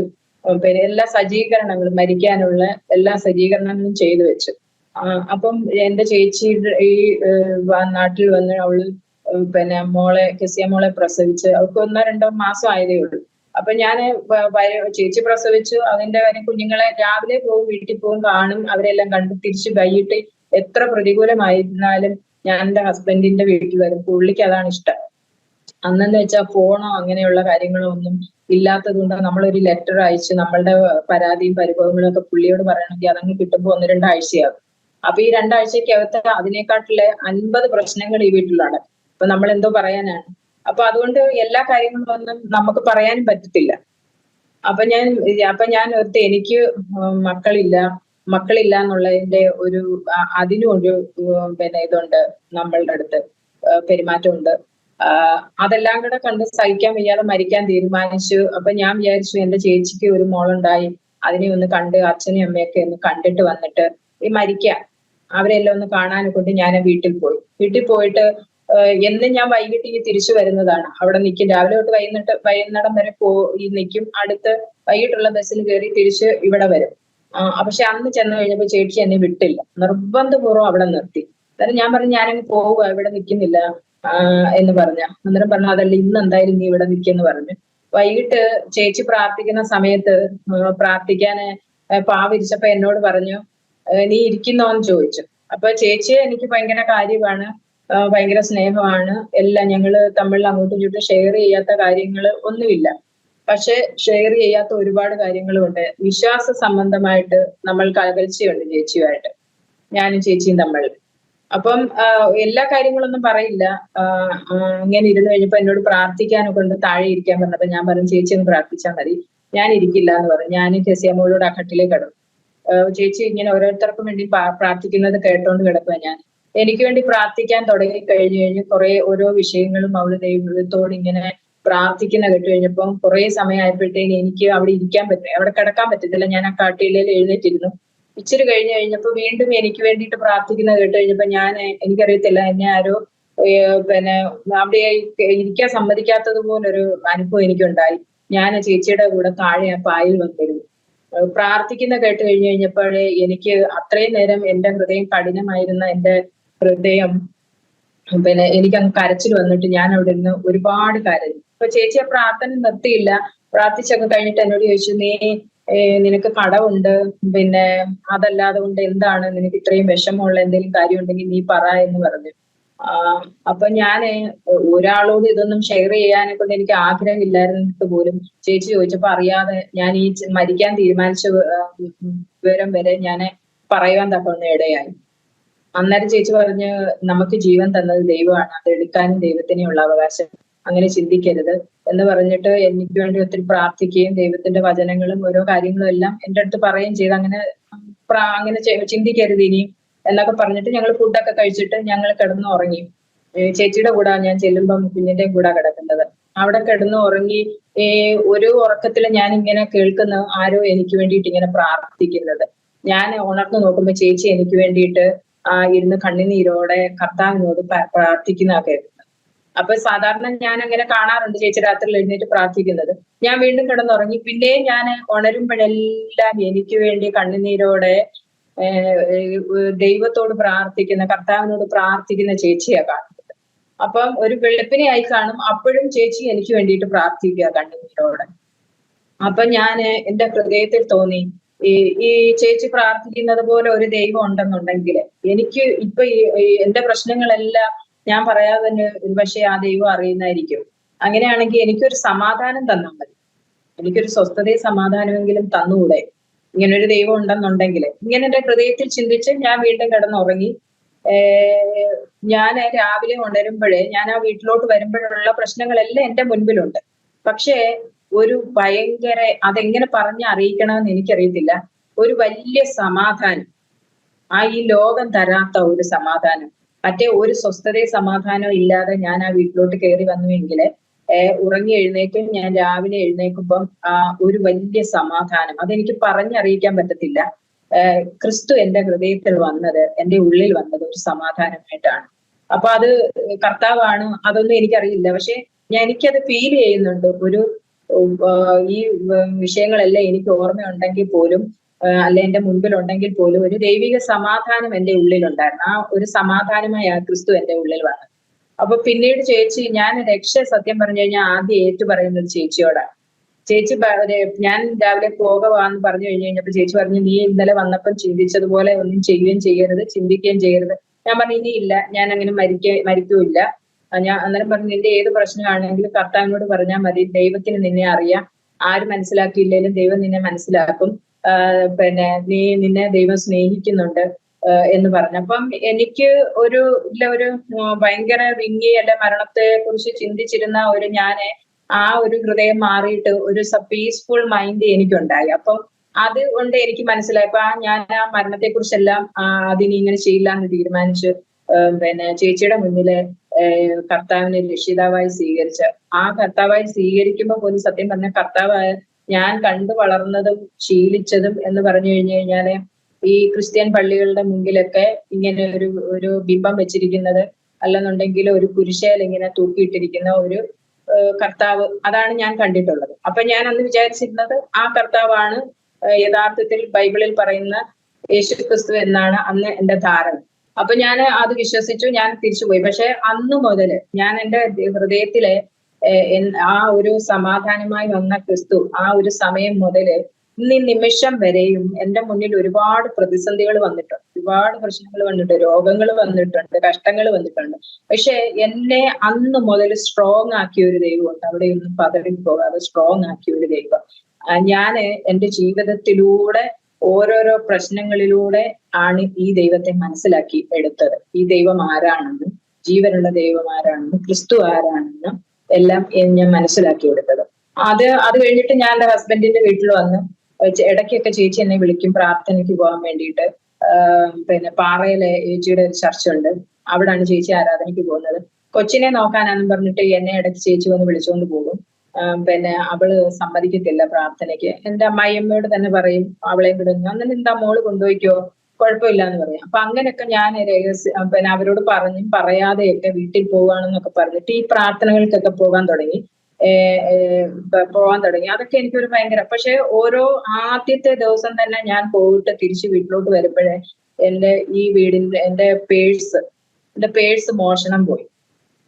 പേഴ്സ് മോഷണം പോയെന്ന് വെച്ചാൽ ഞങ്ങൾ ഈ താമസിക്കുന്ന വീട് മേടിച്ചതിന്റെ താക്കോല്, അവിടുത്തെ ഹസ്ബൻഡിന്റെ വീടിന്റെ എന്റെ റൂമിന്റെ താക്കോല്, അതുപോലെ തന്നെ അലമാരിയുടെ താക്കോല്, ഇതെല്ലാം അതിനകത്തായിരുന്നു. കുറെ പൈസയും ഇതെല്ലാം കൂടെ. ആദ്യത്തെ ആരാധനയ്ക്ക് പോയിട്ട് ഞാൻ തിരിച്ച് ഇങ്ങോട്ട് വീട്ടിലോട്ട് വരുമ്പോഴത്തേനും വീട്ടിൽ വന്ന് നോക്കുമ്പോ ഈ പേഴ്സ് കാണുന്നില്ല, സകല സാധനവും നഷ്ടമായി. അന്നേരം അന്ന് അച്ചാച്ചനൊന്നും വിശ്വാസത്തിൽ ഇല്ലെങ്കിൽ പോലും അപ്പൊ എന്നോട് ചോദിച്ചു, നീ പ്രാർത്ഥനയ്ക്ക് പോയില്ലേ, ആ ദൈവം എന്തുകൊണ്ട് നിന്റെ പേഴ്സ് ഇത്രയും സാധനങ്ങൾ സൂക്ഷിച്ചില്ല? പക്ഷെ അന്നേരം എന്റെ ഹൃദയത്തിൽ തോന്നി, ഇത് ഞാൻ സത്യത്തിലേക്ക് പോവാണ്, അതുകൊണ്ട് ഈ ദുഷ്ടൻ ചെയ്യുന്നതായിരിക്കും ഇത്. എന്തായാലും ഞാൻ ഇനി എന്റെ എന്ത് സാധനങ്ങൾ നഷ്ടമായി പോയാലും ഈ ദൈവത്തെ ഞാൻ തള്ളി പറയത്തില്ല എന്നൊരു എന്റെ ഹൃദയത്തിൽ തോന്നി. പുള്ളിയോട് നമ്മൾ എതിർത്തൊന്നും സംസാരിക്കാൻ പറ്റില്ല. അങ്ങനെ പോയ കൂട്ടത്തിലെ ചേച്ചിക്ക് കുവൈറ്റിലേക്ക് പോകാനുള്ള സാഹചര്യങ്ങൾ വന്നു കഴിഞ്ഞപ്പോ ഈ ചർച്ചിലുള്ള കുറച്ച് ആന്റിമാരെയൊക്കെ എന്റെ ജീവിതത്തിലെ മറക്കാൻ പറ്റാത്ത ഒരുപാട് എനിക്ക് വേണ്ടി എന്റെ കുടുംബത്തിന് വേണ്ടി പ്രാർത്ഥിച്ച ഒത്തിരി ആന്റിമാര് ആ പാറയിൽ ചർച്ചിലുണ്ട്. അപ്പൊ അങ്ങനെ കുറെ ആന്റിമാരെ എനിക്ക് പരിചയപ്പെടുത്തി തന്നിട്ടാ ചേച്ചി പോയത്. അപ്പം എനിക്ക് പ്രാർത്ഥനയുള്ള സമയത്തൊക്കെ ആണെന്നുണ്ടെങ്കിൽ എങ്ങനെയെങ്കിലും അവരെ എന്നെ അറിയിക്കും. വീടുകളിലൊക്കെ ആണെങ്കിൽ എനിക്ക് ദൂരെ എവിടെയെങ്കിലും വീടുകളിലൊക്കെ ആണെങ്കിൽ പോകാൻ സൗകര്യത്തിനുള്ളത് ആരും അറിയാത്ത ഉള്ളിടത്തൊക്കെ ആണെന്നുണ്ടെങ്കിൽ ആന്റിമാര് ആരെങ്കിലും വിട്ട് എന്നെ അറിയിക്കും. ഞാൻ വീട്ടിൽ പോകാന്ന് പറഞ്ഞിട്ട് അവിടെ പ്രാർത്ഥനയ്ക്ക് പോകും. അങ്ങനെ എന്റെ വീടിന്റെ ഒരു കിലോമീറ്റർ അപ്പുറത്ത് ഈ ചർച്ചിലെ തന്നെ ഒരു അംഗത്തിന്റെ വീട്ടിലെ 21 ദിവസത്തെ ഉപവാസ പ്രാർത്ഥന വെച്ച സമയത്ത് ചർച്ചിൽ പോയിട്ടുണ്ടെങ്കിലും ഈ ഫാസ്റ്റിംഗ് പ്രയറിനൊന്നും ഞാൻ പോയിട്ടില്ല. ആദ്യമായിട്ടായി പ്രവാചകന്മാരുടെ ശുശ്രൂഷയൊന്നും കണ്ടിട്ടൊന്നുമില്ല. ബൈബിളിനെ ചേച്ചി പോയപ്പോ എനിക്കൊരു ബൈബിള് തന്ന് അല്ലെ സങ്കീർത്തനങ്ങളും കഥകളൊക്കെ വായിക്കാൻ എനിക്ക് ഭയങ്കര ഇഷ്ടമായിരുന്നതുകൊണ്ട് ഈ ബൈബിൾ ആദ്യം മുതലേ ഞാൻ വായിക്കുമായിരുന്നു. ആരും അറിയാതെ രഹസ്യത്തിൽ രാത്രിയിലൊക്കെ വായിക്കും. അപ്പൊ സങ്കീർത്തനങ്ങൾ വായിക്കും. എങ്ങനെ വായിക്കണം, സങ്കീർത്തനങ്ങളൊക്കെ വായിച്ച് പ്രാർത്ഥിക്കണം എന്നൊക്കെ ചേച്ചി പറഞ്ഞിട്ട് പോയി. പ്രാർത്ഥിക്കാനും ഒന്നും എനിക്ക് സത്യം പറഞ്ഞു കഴിഞ്ഞാൽ അന്നറിയില്ല. എന്റെ കാര്യങ്ങളൊക്കെ എന്റെ ഏറ്റവും അടുത്ത ഒരാളോട് ഞാൻ പറയുന്നത് പോലെ അന്നും ഞാൻ കർത്താവിനോട് പറയും. അതെല്ലാം എന്റെ ദൈവം ശ്രദ്ധ വെച്ച് കേൾക്കുന്ന ഒരു ദൈവമാണെന്ന് ഞാൻ ബൈബിളിലെ ചെവി ചായച്ച് കേൾക്കുന്ന ഒരു ദൈവമാണെന്ന് ബൈബിളിൽ ഞാൻ മനസ്സിലാക്കിയിട്ടുണ്ട്. എന്റെ ജീവിതത്തിൽ ഞാൻ മനസ്സിലാക്കിയിട്ടുണ്ട്. അപ്പൊ അവിടെ ഞാൻ പറഞ്ഞല്ലോ, ഏകദേശം കല്യാണം കഴിഞ്ഞിട്ട് മക്കളില്ലാതെ ഇരിക്കുന്ന ഒരു സാഹചര്യത്തിൽ ഈ കടഭാരങ്ങൾ ഇതെല്ലാം ഉണ്ട്. എല്ലാ പ്രതിസന്ധികളിലൂടെ പോകുമ്പോഴാണെങ്കിൽ പോലും എനിക്കൊരു ആത്മധൈര്യം ദൈവം തന്നിരുന്നു അതിൽ നിലനിന്ന് പോകാനൊക്കെ. അപ്പൊ ഞാൻ ആ ഉപവാസ പ്രാർത്ഥനയ്ക്ക് പോയപ്പോ അവിടെ ഒരു പ്രവാചകനായ ദേവദാസൻ ഉണ്ടായിരുന്നു. അപ്പൊ ഞാൻ പോകുമ്പോഴേ ഈ ഏറ്റവും പുറകിൽ അവിടെ ഇരിക്കുന്നവർ പോലും കാണരുത് എന്നെ, ആ പാസ്റ്റർ കാണരുത്, പിന്നെ ആരും കാണാതെ പോയി പ്രാർത്ഥിച്ചിട്ട് ഇനി പോരണം ഒരു താല്പര്യത്തിലാണ് പോകുന്നത്. കാരണം എന്റെ ഹസ്ബൻഡ് അറിഞ്ഞു കഴിഞ്ഞാൽ അത് വീണ്ടും വലിയ പ്രശ്നങ്ങളാകും. അതുകൊണ്ട് രഹസ്യത്തിലല്ലേ പോകുന്നത്. അവിടെ പോയി ആ ഹാളിന്റെ ഏറ്റവും പുറകിൽ പോയിരുന്നു. എന്നാൽ ശുശ്രൂഷ തുടങ്ങിയപ്പോഴേ ആ ദേവദാസൻ ഓടി വന്ന് എന്റെ അടുത്ത് വന്നിട്ട് പറഞ്ഞ്, ഹന്നായെ പോലെ മക്കളില്ലാതെ കരയുന്നവളെ, ശമൂവേൽ ബാലനെ പോലെ ഒരു ആൺ പൈതലിനെ നിനക്ക് തരാം, നീ കർത്താവിന് കൊടുക്കുവോന്ന്. അന്ന് സത്യം പറഞ്ഞ ഈ ഹന്ന ആരാന്ന് എനിക്കറിയില്ല, ശമൂവേൽ ബാലൻ ആരാന്ന് അറിയത്തില്ല, ഈ പ്രവാചക ശുശ്രൂഷയൊന്നും ഞാൻ കണ്ടിട്ടില്ല. ആ മനുഷ്യനെ ഒച്ചത്തിൽ സംസാരിച്ചുകൊണ്ട് ഇതും സംസാരിച്ച് എന്റെ അടുത്ത് വന്നപ്പോ ഞാനങ്ങ് ഭയന്നു പോയി, പേടിച്ചു പോയി. ഞാൻ അവിടെ ഇരുന്ന് കരഞ്ഞല്ല, എന്ത് ചെയ്യാം, ഞാൻ വിചാരിച്ചു ഈ മനുഷ്യൻ ഒച്ച വെച്ച് ഞാൻ ഇവിടെ വന്നിരുന്നത് ഇവരെല്ലാം അറിഞ്ഞു. കാരണം എന്റെ ഹസ്ബൻഡിന്റെ വീടിന്റെ അടുത്തുള്ളവരൊക്കെ ഉണ്ട്. അപ്പൊ ആരും അറിയാതെ ഇത് ഒന്ന് പ്രാർത്ഥനയിൽ പങ്കെടുത്തിട്ട് പോകാൻ വന്ന ഞാൻ അവിടെ ഇരുന്നവരെല്ലാം തിരിഞ്ഞ് എന്നെ നോക്കി. അപ്പൊ ഞാൻ വിചാരിച്ചു ഇതിപ്പോ എല്ലാവരും അറിയുകയും ചെയ്യും. അപ്പൊ ഞാൻ എന്റെ ഹൃദയത്തിൽ പറഞ്ഞു, ദൈവം എന്നോട് സംസാരിക്കുന്നെങ്കിൽ എനിക്ക് എന്റെ നീക്കി എനിക്കൊരു കുഞ്ഞിനെ തന്നാലേ ഞാനത് കർത്താവിന് കൊടുക്കുമെന്ന്. ഏകദേശം ഒരു 2 മാസം കഴിഞ്ഞപ്പോഴാണ് ചേട്ടൻ ലീവിന് നാട്ടിൽ വരുന്നത്. നാട്ടിൽ വന്നു കഴിഞ്ഞതിന് ശേഷം ഞാൻ എന്റെ ഹസ്ബൻഡിന്റെ വീട്ടിൽ എന്തെല്ലാം പ്രതികൂലങ്ങൾ ഉണ്ടായിരുന്നു, എന്തെല്ലാം പ്രതികൂലങ്ങളും എന്നെ കുറിച്ച് എന്തെല്ലാം അവർ പറഞ്ഞിരുന്നു, അതിനെല്ലാം എതിരായിട്ട് എനിക്ക് അനുകൂലമായി സംസാരിക്കാന് ഒരു കൂട്ടം ജനത്തെ ആ കുടുംബത്തിൽ നിന്ന് തന്നെ ദൈവം ഒരുക്കി. ഞാൻ പറഞ്ഞില്ലേ, ഞാൻ വിചാരിച്ചിരുന്നത് പുള്ളി നാട്ടിൽ വരുമ്പം എന്നെ ബന്ധം ഒഴിഞ്ഞു കളയും എന്നോ അങ്ങനെയുള്ള സംസാരങ്ങൾ ഞാൻ പലരിൽ നിന്നും കേട്ടു. അങ്ങനെ ഇരിക്കുമ്പോഴേ പുള്ളി വന്നു കഴിഞ്ഞപ്പോ ഞാൻ ദൈവത്തിൽ ഇത്രയും വിശ്വസിക്കാൻ ആദ്യത്തെ ഒരു ഇതെന്ന് പറയുന്നത്, എനിക്ക് പ്രതികൂലമായിരുന്ന ആ സാഹചര്യങ്ങളില് ആരെല്ലാം എന്നെ കുറിച്ച് എന്തെല്ലാം പറഞ്ഞിട്ടുണ്ടോ എനിക്ക് അനുകൂലമായി കുറെ ആൾക്കാരെ ദൈവം അവിടെ ഒരുക്കി. എനിക്കത് ഭയങ്കര അതിശയമായിട്ടുള്ള കാര്യമായിരുന്നു. അവരുടെ വാക്കുകൾ അല്ലെങ്കിൽ എന്റെ ഹസ്ബൻഡിന്റെ വീട്ടുകാർ പറഞ്ഞ വാക്കുകളൊന്നും പുള്ളി വിശ്വസിക്കാൻ ഇടയായി തീർത്തില്ല. ഞാൻ ചോദിച്ചു, ഇത്രയും എന്നെ കല്യാണം കഴിച്ചിട്ട് ഇത്ര നാളെ ആയുള്ളൂ, ഇവര് നിങ്ങളുടെ സഹോദരങ്ങൾ അല്ലെങ്കിൽ എല്ലാം അല്ലേ, ഇപ്പൊ ഇവരെല്ലാം പറയുന്നിട്ട് എന്തുകൊണ്ട് വിശ്വസിച്ചില്ല? അന്നേരം പറഞ്ഞു, ചെറിയ പ്രായം തൊട്ട്, ഞാൻ പറഞ്ഞില്ലേ ഡിസ്റ്റന്റ് റിലേറ്റീവാ, ചെറിയ പ്രായം തൊട്ട് ഞങ്ങളെയൊക്കെ അറിയാം, അതുകൊണ്ട് അങ്ങനെ ഇത്രയും നാള് നിങ്ങളുടെ വീട്ടിൽ നടന്നിട്ട് നല്ല പിള്ളേരെന്നാ കേട്ടിട്ടുള്ളത്, അതുകൊണ്ട് നിന്നെ കുറിച്ച് ആരെന്ത് പറഞ്ഞു കഴിഞ്ഞാലും ഞാൻ വിശ്വസിക്കില്ല എന്ന് പറഞ്ഞു. അപ്പൊ അതൊക്കെ എന്റെ ജീവിതത്തിലെ വലിയൊരു അതിശയകരമായ കാര്യമാണ്. കാരണം ഞാൻ പുള്ളി ബന്ധം ഒഴിഞ്ഞ് കളയും എന്ന് വിചാരിച്ചിരുന്ന സ്ഥാനത്ത് എനിക്ക് അനുകൂലമായി ദൈവം കൊണ്ടുവന്നു. അപ്പൊ ഞാൻ എന്റെ ഭർത്താവിനെ ഞാൻ രക്ഷിതാവായി സ്വീകരിച്ചതിന് ശേഷം എന്റെ ജീവിതത്തിൽ വന്ന പ്രതിസന്ധികളിൽ ഓരോ കാര്യങ്ങളിലും ദൈവം എങ്ങനെയാണ് എന്നെ രക്ഷിച്ചതെന്നും എന്നെ കരുതിയെന്നും എന്നെ ആ ഉള്ളങ്കരത്തിൽ വഹിച്ച് ഓരോ പ്രശ്നങ്ങളും എന്നെ ധൈര്യപ്പെടുത്തിയെന്ന് ആ പ്രശ്നങ്ങളിലൂടെ നടത്തിയതും, അങ്ങനെ ഒരു 13 വർഷം കഴിഞ്ഞതിന് ശേഷം എനിക്ക് സ്നാനപ്പെടാനും പറ്റും. ഞാനിപ്പോ എപ്പോഴും കർത്താവിനോട് ചോദിക്കും, ഈ ഇത്രയും കാലം ഞാൻ ആഗ്രഹിക്കുന്നത് യേശുക്രിസ്തുവിനെ രക്ഷിതാവായി സ്വീകരിച്ചു, ദൈവത്തിന്റെ കൽപ്പനയെ സ്നാനമേറ്റു കുടുംബമായിട്ട് കർത്താവിന് വേണ്ടി ജീവിക്കണമെന്ന് എനിക്ക് ആഗ്രഹം. ഈ ഭൂമിയിലെ ഒന്നിനോടും ഒരാഗ്രഹം അങ്ങനെ അങ്ങനെ ആഗ്രഹമൊന്നുമില്ല. അപ്പൊ എന്റെ ഏറ്റവും വലിയ ആഗ്രഹം ഇതാണ്, യേശുക്രിസ്തുവിന്റെ ഒരു സാക്ഷിയായി ജീവിക്കണം. അപ്പൊ ഞാൻ എന്നും കർത്താവിനോട് ചോദിക്കും, എന്താണ് എനിക്ക് അങ്ങനെ ഒരു സാഹചര്യം തരുന്നത് എന്ന്. ആ ചേട്ടൻ അന്ന് ആ പ്രാവശ്യം നാട്ടിൽ വന്നു കഴിഞ്ഞപ്പം എന്റെ ഹസ്ബൻഡിന്റെ പെങ്ങളുടെ വീട്ടിൽ ചെന്ന് കഴിഞ്ഞപ്പോ അപ്പൊ ഞാൻ ഓർത്തിരുന്ന, അതുവരെ ഞാൻ ധരിച്ചിരുന്നത് ഞാൻ ഈ പ്രാർത്ഥനയ്ക്ക് പോകുന്നതും ഒന്നും അവരറിയുന്നില്ല, ഞാൻ രഹസ്യമായിട്ട് പോലും ആരും അറിയാതെ രഹസ്യമായിരിക്കും അതെന്നാണ് വിചാരിച്ചത്. പക്ഷെ അവരൊക്കെ അറിയുന്നുണ്ടായിരുന്നു. അവിടെ ചെന്ന് കഴിഞ്ഞപ്പം പറഞ്ഞു, ഇതുപോലെ പെന്തക്കോസിലെ പ്രാർത്ഥനയ്ക്കൊക്കെ പോകുന്നത് നീ അറിയുന്നുണ്ടോ? അന്നേരം അവര് പറഞ്ഞിട്ടും ആ കാര്യവും ചേട്ടൻ വിശ്വസിച്ചില്ല. ഞാൻ അങ്ങനെ പ്രാർത്ഥനയ്ക്ക് ഉണ്ട് എന്നൊന്നും അങ്ങനെ വിശ്വസിച്ചില്ല. പുള്ളി പറഞ്ഞ് ഒന്നും മിണ്ടിയില്ല, എന്നോടൊന്നും മിണ്ടിയതേ ഇല്ല, അവൾ അങ്ങനെയൊന്നും പോകത്തില്ലെന്ന് എനിക്കറിയാമെന്ന് പറഞ്ഞ് തിരിച്ചു വന്നു. അപ്പം വന്ന് ഒരു 6 മാസത്തെ ലീവിനാ ചേട്ടൻ നാട്ടിൽ വന്നത്.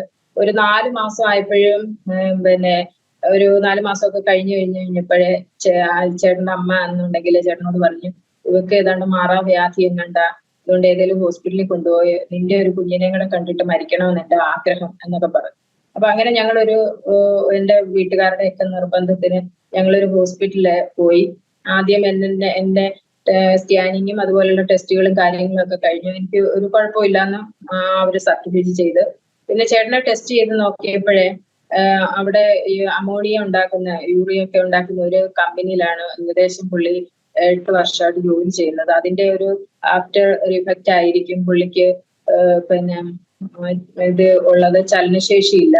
അപ്പം നാട്ടിലെ നിന്ന് ട്രീറ്റ്മെന്റ് ചെയ്യണമെന്ന് ഡോക്ടർ പറഞ്ഞു. കാരണം മക്കൾ ഉണ്ടാകാനൊക്കെ ചാൻസ് കുറവാണ്, ഇത്ര പെർസെന്റേജേ ഉള്ളു, അത് നാട്ടിൽ നിന്ന് ട്രീറ്റ്മെന്റ് ചെയ്യണമെന്ന് ചേട്ടനോട് പറഞ്ഞു. പക്ഷെ ഞങ്ങൾ ഇത് മേടിച്ച് കടമുണ്ട്, പിന്നെ ഇത് അങ്ങനെയൊക്കെയുള്ള സാഹചര്യങ്ങൾ ഉണ്ടായിരുന്നുകൊണ്ട് പുള്ളിക്ക് നാട്ടിൽ നിൽക്കാൻ പറ്റത്തില്ല. അന്നേരം പറഞ്ഞു, ഞാൻ അന്നേരം പറഞ്ഞു നാട്ടിൽ നിൽക്കാൻ പറ്റുന്ന സാഹചര്യമല്ല, എന്തെങ്കിലും മെഡിസിൻ ഉണ്ടെങ്കിൽ അത് കഴിക്കാമെന്ന് പറഞ്ഞു. അപ്പൊ പറഞ്ഞു ലീവ് തീർന്ന് പോകുന്നതിന് മുമ്പ് 2 ആഴ്ചക്ക് മുൻപ് പിന്നെ മരുന്ന് തരാമെന്ന് പറഞ്ഞു. അങ്ങനെ ഇരുന്ന് ഞങ്ങൾ ഈ വീട്ടിലോട്ട് താമസമായി കഴിഞ്ഞ് ചേട്ടൻ പോകുന്നതിനും ഒരു 2 ആഴ്ചക്ക് മുമ്പേ ഞങ്ങൾ ഹോസ്പിറ്റലിൽ പോയി കഴിഞ്ഞപ്പോഴേ അവര് എന്നോട് പറഞ്ഞ് യൂറിൻ ടെസ്റ്റ് ചെയ്യണം, ബ്ലഡ് ടെസ്റ്റ് ചെയ്യണം എന്നൊക്കെ. അപ്പൊ ഞാൻ ഓർത്ത് ചേട്ടനല്ലേ കുഴപ്പം, എനിക്ക് എന്തിനാ വീണ്ടും ഇതൊക്കെ ചെയ്യുന്നതെന്ന്. അപ്പൊ ഞാൻ അവര് പറഞ്ഞപ്പം അതൊക്കെ ചെയ്ത് അത് റിപ്പോർട്ട് കിട്ടിക്കഴിഞ്ഞ് കഴിഞ്ഞപ്പോ ഡോക്ടർ എന്നോട് പറഞ്ഞ് ഞാൻ 1 മന്ത് പ്രഗ്നന്റ് ആണെന്ന് പറഞ്ഞു. അപ്പൊ എന്നോട് ദൈവം വാഗ്ദത്തം ചെയ്തത്, ഹന്നായെ പോലെ കരയുന്നവളെ, ശമൂവേൽ ബാലനെ പോലെ ഒരു അൺപൈതലിനെ തരാമെന്ന് കർത്താവ് വാഗ്ദത്തം ചെയ്തു. അപ്പൊ അത് എനിക്ക് എന്റെ ജീവിതത്തിലെ വലിയൊരു അതിശയമായിരുന്നു. കാരണം ഞങ്ങള് അപ്പോഴൊരു കുഞ്ഞുണ്ടാവുമെന്നൊന്നും പ്രതീക്ഷിച്ചതേ ഇല്ല. എനിക്ക് വേണ്ടിയിട്ട് ഒരു കൂട്ടം ദൈവജനം പ്രാർത്ഥിക്കുന്ന, ചേച്ചിയുടെ എല്ലാ കുവൈറ്റിലെ ചർച്ചിലെ അവരെല്ലാരും പ്രാർത്ഥിക്കുന്നുണ്ട്. എനിക്കറിയാം അവരെല്ലാം പ്രാർത്ഥിക്കുന്നുണ്ട്. പക്ഷെ അത്ഭുതകരമായിട്ട് പിന്നെ ചേട്ടന്റെ ട്രീറ്റ്മെന്റ് വേണ്ടിയിട്ട് മരുന്ന് മെഡിസിൻ മേടിക്കാൻ പോയ സ്ഥാനത്ത് അവിടെ ചെന്ന് ഞാൻ പ്രഗ്നന്റ് ആണെന്ന് കേട്ടു. അപ്പൊ അതൊരു ഞങ്ങളുടെ ജീവിതത്തിൽ ഭയങ്കര ഒരു അതിശയകരമായ ഒരു കാര്യമാണ് ദൈവം ചെയ്തത്. ആ പ്രഗ്നൻസി കാലഘട്ടം എന്ന് പറയുന്നത് എന്റെ ജീവിതത്തിൽ ഭയങ്കര പ്രതികൂലത്തിന്റെ കാലഘട്ടമാണ്. അത് കഴിഞ്ഞിട്ട് 2 ആഴ്ച കഴിഞ്ഞപ്പോൾ ചേട്ടൻ അങ്ങ് തിരിച്ചുപോയി.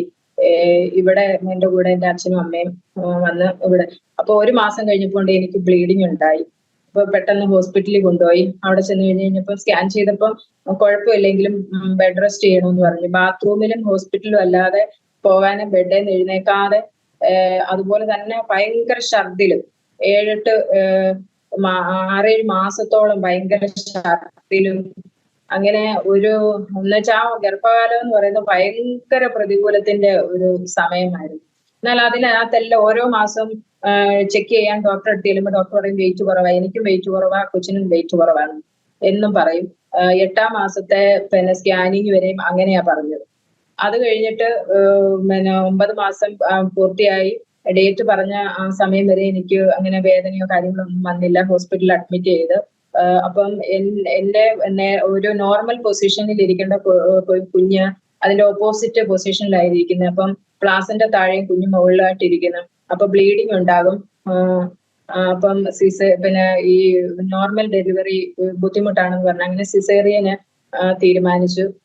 സിസേറിയൻ ചെയ്യുന്ന സമയത്ത് എന്റെ ഈ ഓരോരോ സമയത്തും ദൈവത്തിന്റെ ഭയങ്കര കരുതല് എനിക്ക് നന്നായിട്ട് അനുഭവിച്ചറിയാൻ തക്കണം.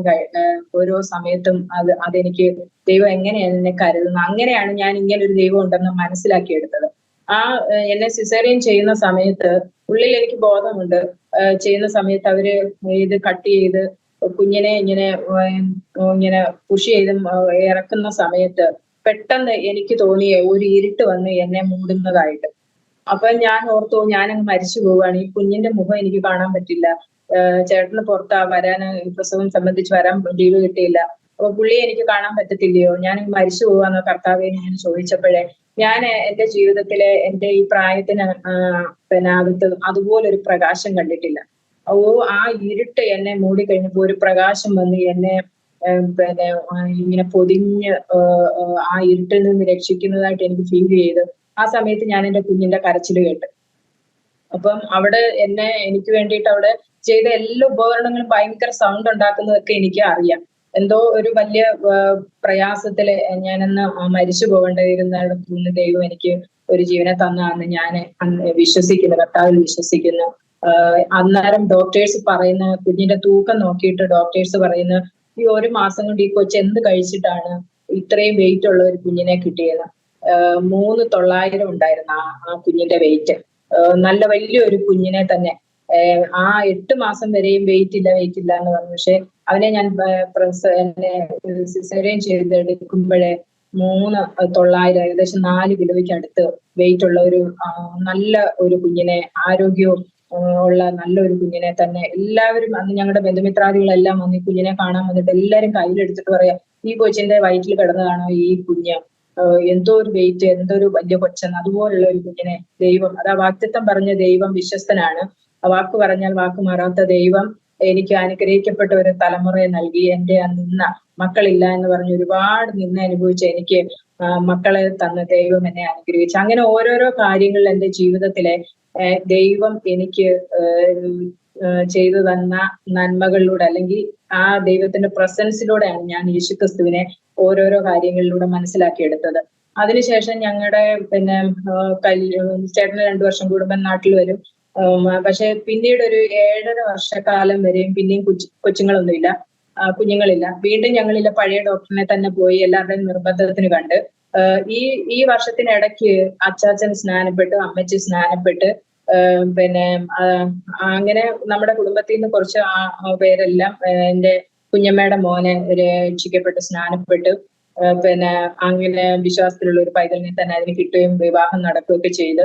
അപ്പോഴൊക്കെ എനിക്ക് എപ്പോഴും ഇവരോടെല്ലാം എനിക്ക് പറയാനുള്ളത് യേശുക്രിസ്തുവിനെ കുറിച്ചിട്ട്. ആരെ കണ്ടു കഴിഞ്ഞു കഴിഞ്ഞാൽ എനിക്ക് പറയാനുള്ള കർത്താവിനെ കുറിച്ച് ഞാൻ പറയുകയും ചെയ്യും. കർത്താവിനോട് ഞാൻ ചോദിക്കും, എനിക്ക് സ്നാനപ്പെട്ട് ദൈവകൃപയിൽ ജീവിക്കാൻ ഒരു സാഹചര്യം ദൈവം ഒരുക്കി തന്നെ. അതാണ് ഏത് ദൈവജനത്തെ കണ്ടു കഴിഞ്ഞാൽ എന്റെ പ്രാർത്ഥനാ വിഷയം ഇതാണ്, എന്റെ ദൈവത്തോടുള്ള പ്രാർത്ഥനയും ഇതാണ്.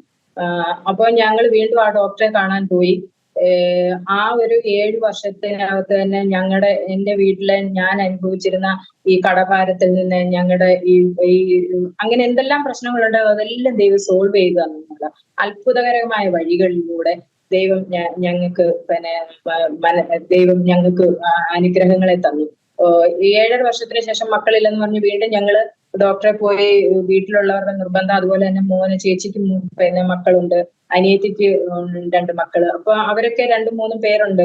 ഇവൻ മാത്രം ഒരാളെ ഉള്ളെന്നുള്ള ഒരു ഇതില് എപ്പോഴും ഇവനൊരു സങ്കടമായിരുന്നു. ഞാൻ മാത്രമേ ഉള്ളൂ, എന്റെ കൂടെ കളിക്കാൻ ആരുമില്ല പിന്നെ എന്നൊക്കെ പറഞ്ഞു. അപ്പൊ ഞാൻ അവനോട് രഹസ്യത്തില് പ്രാർത്ഥനയ്ക്കൊക്കെ പോവും. അവനറിയാം അമ്പലത്തിൽ പോയാൽ അവൻ എന്ത് ചെയ്യണമെന്ന് അറിയത്തില്ല, ഞാൻ എങ്ങനെ കൊണ്ടുപോകത്തുമില്ല, വീട്ടിൽ വിളക്ക് കത്തിക്കത്തില്ല, ഇതൊക്കെ ഇവർക്കൊക്കെ അറിയാം. എങ്കിലും പിന്നെ എന്തോ ദൈവം വലിയ ഇതൊന്നും ഉണ്ടാക്കാതെ കൊണ്ട് ഒരു എനിക്ക് രഹസ്യത്തിൽ പ്രാർത്ഥനയ്ക്കും ഒക്കെ ആയിട്ട് പോകാനൊക്കെ ഉള്ള ഒരു കൃപ തന്നെ.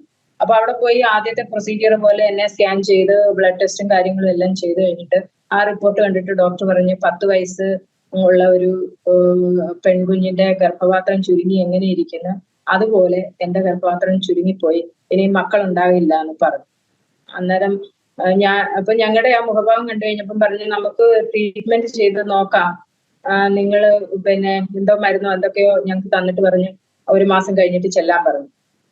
അപ്പൊ ഇങ്ങോട്ട് വന്നപ്പോ ചേട്ടൻ എന്നോട് പറഞ്ഞു, വെറുതെ പോയി 12,000 രൂപ കളഞ്ഞ് പിന്നെ ഒരു കുഞ്ഞുണ്ട് അത് മതിയല്ലോ. അപ്പൊ ഞാൻ എന്റെ ഹൃദയത്തില് ഹന്നായെ പോലെ കരഞ്ഞിരുന്ന എനിക്ക് ഒരു ആൺപൈതലിനെ തരുമെന്ന് പറഞ്ഞ കർത്താവ് ഇനി ഒരു കുഞ്ഞിനെ കൂടെ തരാനെ കൊണ്ട് എനിക്ക് കഴിയും, ആ ദൈവത്തിന് കഴിയുമെന്ന് എനിക്കൊരു വിശ്വാസമുണ്ട്. പക്ഷെ കർത്താവെന്നോ അല്ലെന്നുണ്ടെങ്കിൽ ഇതൊന്നും പുള്ളിയോടടുത്ത് പറയാൻ എനിക്ക് പേടിയാ, ഭയമായിരുന്നെന്ന് പറയാനൊക്കെ ഉണ്ട്. അത് പറഞ്ഞില്ല. ഞാൻ പറഞ്ഞു, ഒരു മോനെ നമുക്ക് ദൈവമാ തന്നത്, അതുകൊണ്ട് ഒരെണ്ണത്തിനെയും കൂടെ തരാനെ കൊണ്ട് ദൈവത്തിന് കഴിയും എന്നിങ്ങനെ പറഞ്ഞു. പിന്നെ ചുരുങ്ങിപ്പോയെടുത്ത് ഇപ്പൊ ഉണ്ടാകും, നോക്കിയിരുന്നോ എന്ന് പറഞ്ഞ് എന്നെ കളിയാക്കി. അപ്പൊ ഞാൻ അന്നേരം ആ വണ്ടിയെ ഞങ്ങൾ ഇങ്ങോട്ട് വീട്ടിലോട്ട് വരുന്ന എനിക്ക് അന്നായാലും ഇന്നായാലും ദൈവത്തിന്റെ ഒരു കാര്യം പറയുമ്പോൾ ആരെങ്കിലും ഇതുപോലെ കളിയാക്കുമല്ലെന്നുണ്ടെങ്കിൽ അങ്ങനെ അല്ല എന്ന് പറയുകയും ചെയ്യുമ്പോൾ പെട്ടെന്ന് എനിക്ക് അതിനെ പ്രതികരിക്കാൻ ഒരു ഭയങ്കര ടെൻഡൻസി ഉണ്ട് എനിക്ക്. അപ്പൊ ഞാൻ ആ പുള്ളിയെടുത്ത് ഒന്നും പറഞ്ഞില്ലെങ്കിൽ ഞാൻ ഹൃദയത്തിൽ പറഞ്ഞു, എന്റെ ഹൃദയത്തിൽ അന്നേരം ദൈവം തന്ന ഒരു ആലോചന എന്ന് പറഞ്ഞു കഴിഞ്ഞാൽ, സാറായുടെ ഗർഭപാത്രത്തിന്റെ നിർജീവത്വത്തെ മാറ്റി 90 വയസ്സിലെ സാറായ്ക്ക് ഒരു മകന് ഇസഹാക്കിനെ കൊടുത്തു എന്നുണ്ടെങ്കിൽ ആ ദൈവത്തിന് എനിക്ക് ഒരു കുഞ്ഞിനെ തരാം, എന്റെ ആ ശാരീരികാവസ്ഥ എന്തായിരുന്നാലും അതിനകത്ത് തരാൻ ദൈവത്തിന് കഴിയും, എനിക്ക് വിശ്വാസമാണ് കർത്താവ്. എന്റെ ഹൃദയത്തിൽ ഞാനത് പറഞ്ഞു. ഒരു 2-2.5 മാസത്തിന് ശേഷം ഈ പ്രഗ്നന്റ് ലേഡീസിന് ഉണ്ടാകുന്ന സിംറ്റംസ് ഒക്കെ എനിക്ക് ഉണ്ടായപ്പോൾ എനിക്ക് ചേട്ടനോട് പറയാൻ ഒരു മടി ഇല്ല. ഗർഭപാത്രം ചുരുങ്ങിപ്പോയ മക്കൾ ഉണ്ടാകത്തില്ല എന്ന് പറഞ്ഞിട്ട് ഒരു പ്രഗ്നൻസി കിറ്റ് മേടിച്ചോണ്ട് പറയാൻ പുള്ളിയോട് പറയാൻ ഒരു എന്തോ ഒരു മടി പോലെ. അപ്പൊ ഞാൻ അനിയത്തിയോട് പറഞ്ഞ് അവൾ ഇങ്ങോട്ട് വരുവാന്ന് പറഞ്ഞപ്പം പറഞ്ഞ് ഈ ഒരു എണ്ണം മേടിച്ചോണ്ട് വാ, എനിക്ക് ഒരു സംശയം. അന്നേരം പറഞ്ഞു, എടി ഡോക്ടർ ഇങ്ങനെ പറഞ്ഞുള്ളൂ, വെറുതെ നീ 50 രൂപ കളയണോ ചോദിച്ചപ്പോ ഞാൻ പറഞ്ഞു, നീ എന്തായാലും മേടിച്ചോണ്ട് നമുക്കൊന്ന് നോക്കാം എന്ന് പറഞ്ഞു. അങ്ങനെ പ്രഗ്നൻസി കിറ്റ് കൊണ്ടുവന്ന് ഞാനത് നോക്കി കഴിഞ്ഞപ്പോ 2 വര തെളിഞ്ഞു. ആ ചുരുങ്ങിയ ഗർഭപാത്രത്തിലെ എനിക്ക് ഒരു കുഞ്ഞിനെ തന്നു. ആദ്യത്തെ മോന് ഇപ്പൊ 21 വയസ്സുണ്ട്. അവന് പിന്നെ എഞ്ചിനീയറിംഗ് 3-ാം വർഷം പഠിക്കുന്നു. 3-ാം വർഷത്തെ എക്സാം കഴിഞ്ഞിപ്പം ലീവിന് വീട്ടിലുണ്ട്. രണ്ടാമത്തെ മോന് ഇപ്പം 9-ാം ക്ലാസ്സിലെ ഇപ്പൊ ക്ലാസ് തുടങ്ങി. അപ്പം അസാധ്യങ്ങളെ സാധ്യമാക്കുന്ന ദൈവത്തെ അസാധ്യങ്ങളെ സാധ്യമാക്കാൻ ദൈവത്തിന് കഴിയുമെന്ന് വീണ്ടും ഞങ്ങളുടെ ജീവിതത്തിലെ ദൈവം പ്രൂവ് ചെയ്ത്. ഞാന് പിന്നെ ആ കുഞ്ഞിനെ ഗർഭം ധരിച്ച് അതും സിസേറിയൻ കഴിഞ്ഞതിന് ശേഷം ആ ഡോക്ടർക്ക് ഭയങ്കര അതിശയം. കാരണം ഡോക്ടർ തന്നെ പറഞ്ഞ മക്കൾ ഉണ്ടാവില്ല. ആ ഡോക്ടറെ അടുത്ത് തന്നെയാണ് ഞങ്ങൾ പോയത്. അപ്പൊ അവര് എനിക്ക് എന്റെ സിസേറിയൻ കഴിഞ്ഞിട്ട് ഒരു 3 മാസം കഴിഞ്ഞിട്ട് അവര് വീണ്ടും എന്റെ ഗർഭപാത്രം സ്കാൻ ചെയ്തു നോക്കി എന്താണ് അതിന്റെ അവസ്ഥ എന്നറിയാൻ. പിന്നെയും പറഞ്ഞൊരു 3 മാസം കഴിഞ്ഞിട്ട് വീണ്ടും വരാനാണ്.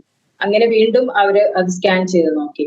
അപ്പൊ അങ്ങനെ ഓരോരോ കാര്യങ്ങളില് നമുക്ക് ഏതെല്ലാം കാര്യത്തിലാണ് നിന്നയുള്ളായിരുന്നത്, ആ ദൈവത്തെ രക്ഷിതാവായി സ്വീകരിച്ചതിന് ശേഷം ദൈവം ഓരോരോ കാര്യങ്ങളിൽ തന്റെ അത്ഭുതങ്ങളെ ചെയ്ത് ഞങ്ങളെ നിലനിർത്തി പോന്നു. അപ്പൊ അങ്ങനെ ഒരു സാഹചര്യത്തിൽ അങ്കിളിന്റെ പിന്നെ മരുമോള് ഷൈയുടെ പപ്പയാണെന്നുണ്ടെങ്കിൽ അവര് വിശ്വാസത്തിലുള്ളവരാണ്. പപ്പ മരിച്ചപ്പോഴേ ഞാൻ ഈ പെന്തക്കോസ് പിന്നെ ഈ ഫ്യൂണറലിന് പോകുന്നതെന്ന് പറഞ്ഞു കഴിഞ്ഞാൽ എനിക്കിങ്ങനെ ഉള്ളതിന് പോകാൻ അനുവാദം ഇല്ലാത്തത് കൊണ്ട് ഞാൻ അതൊന്നും പോയില്ല. ആദ്യമായിട്ട് ബന്ധുവായതുകൊണ്ട് ആദ്യമായിട്ട് ആ ഒരു പിന്നെ മരണ ശുശ്രൂഷയ്ക്ക് കടന്നു പോകുന്നത്.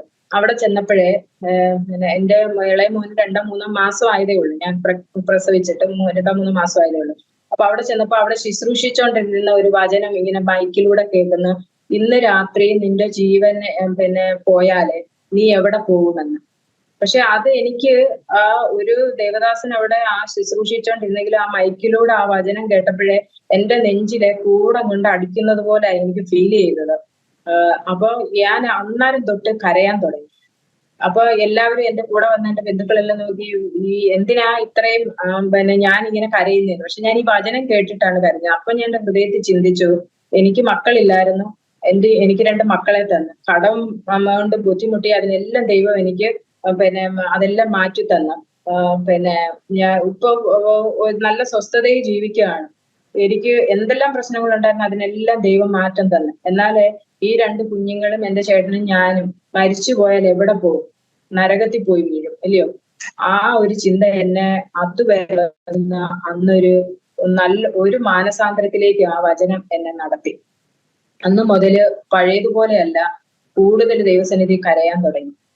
അങ്ങനെ ഇരുന്ന സാഹചര്യത്തില് എന്റെ ചേച്ചിയൊക്കെ പിന്നെ കുവൈറ്റില് അവിടുത്തെ ചർച്ചിലെ ദേവദാസൻ എന്ന് പറഞ്ഞു കഴിഞ്ഞാല് പിന്നെ അവര് നാട്ടില് 6 മാസം കൂടുമ്പം 1 മാസത്തേക്ക് 2 മാസത്തേക്ക് വരും.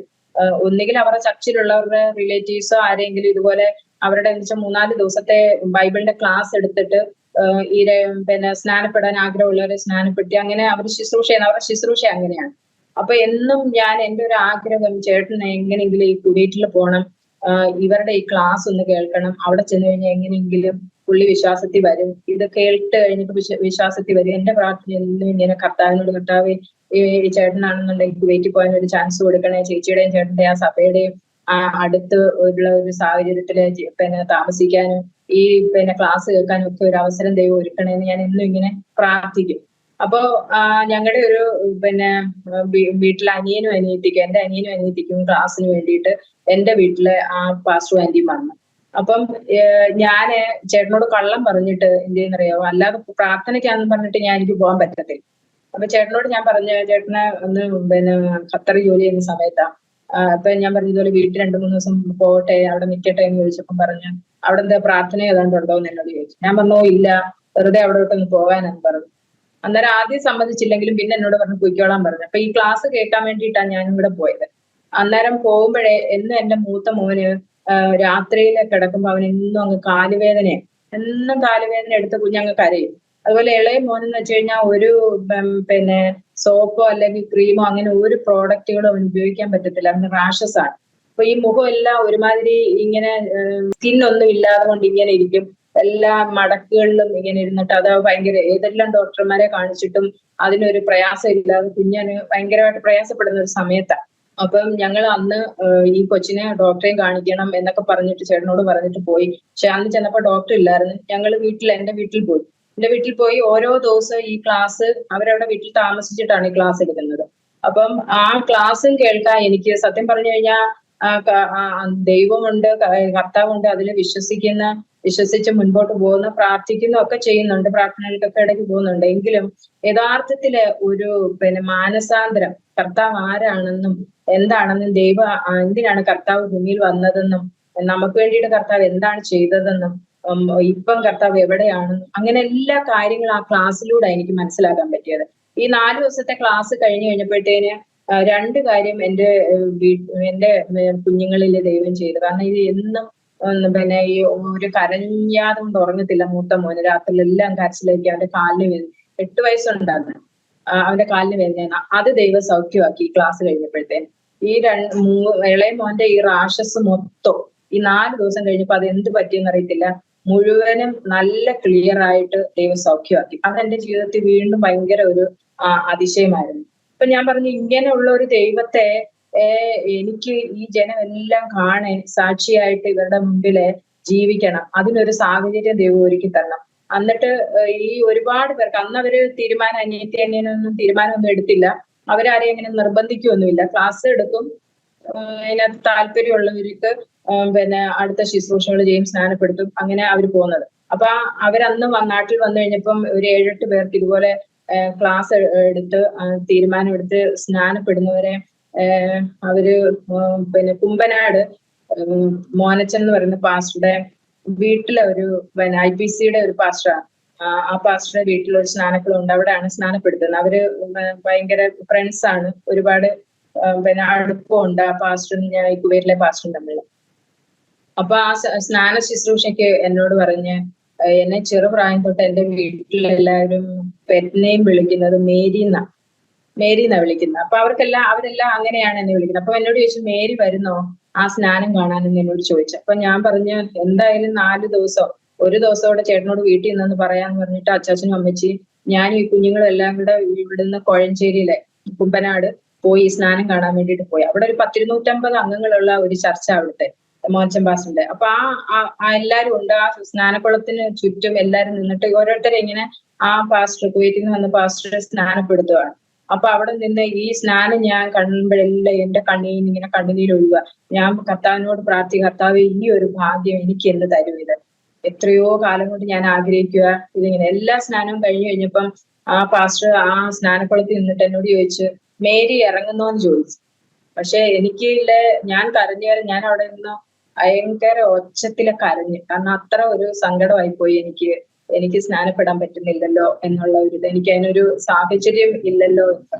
ആ സ്നാനക്കുളത്തിൽ നിന്നിട്ട് ആ പാസ്റ്റർ പ്രാർത്ഥിച്ച് അടുത്ത വർഷം ഞങ്ങൾ ഇതുപോലെ വരുമ്പോഴേ ദൈവം ഒരു സാഹചര്യം ഒരുക്കട്ടെ എന്ന് പറഞ്ഞിട്ട് അന്ന് പ്രാർത്ഥിച്ചു ഞങ്ങൾ തിരിച്ചു വന്നു.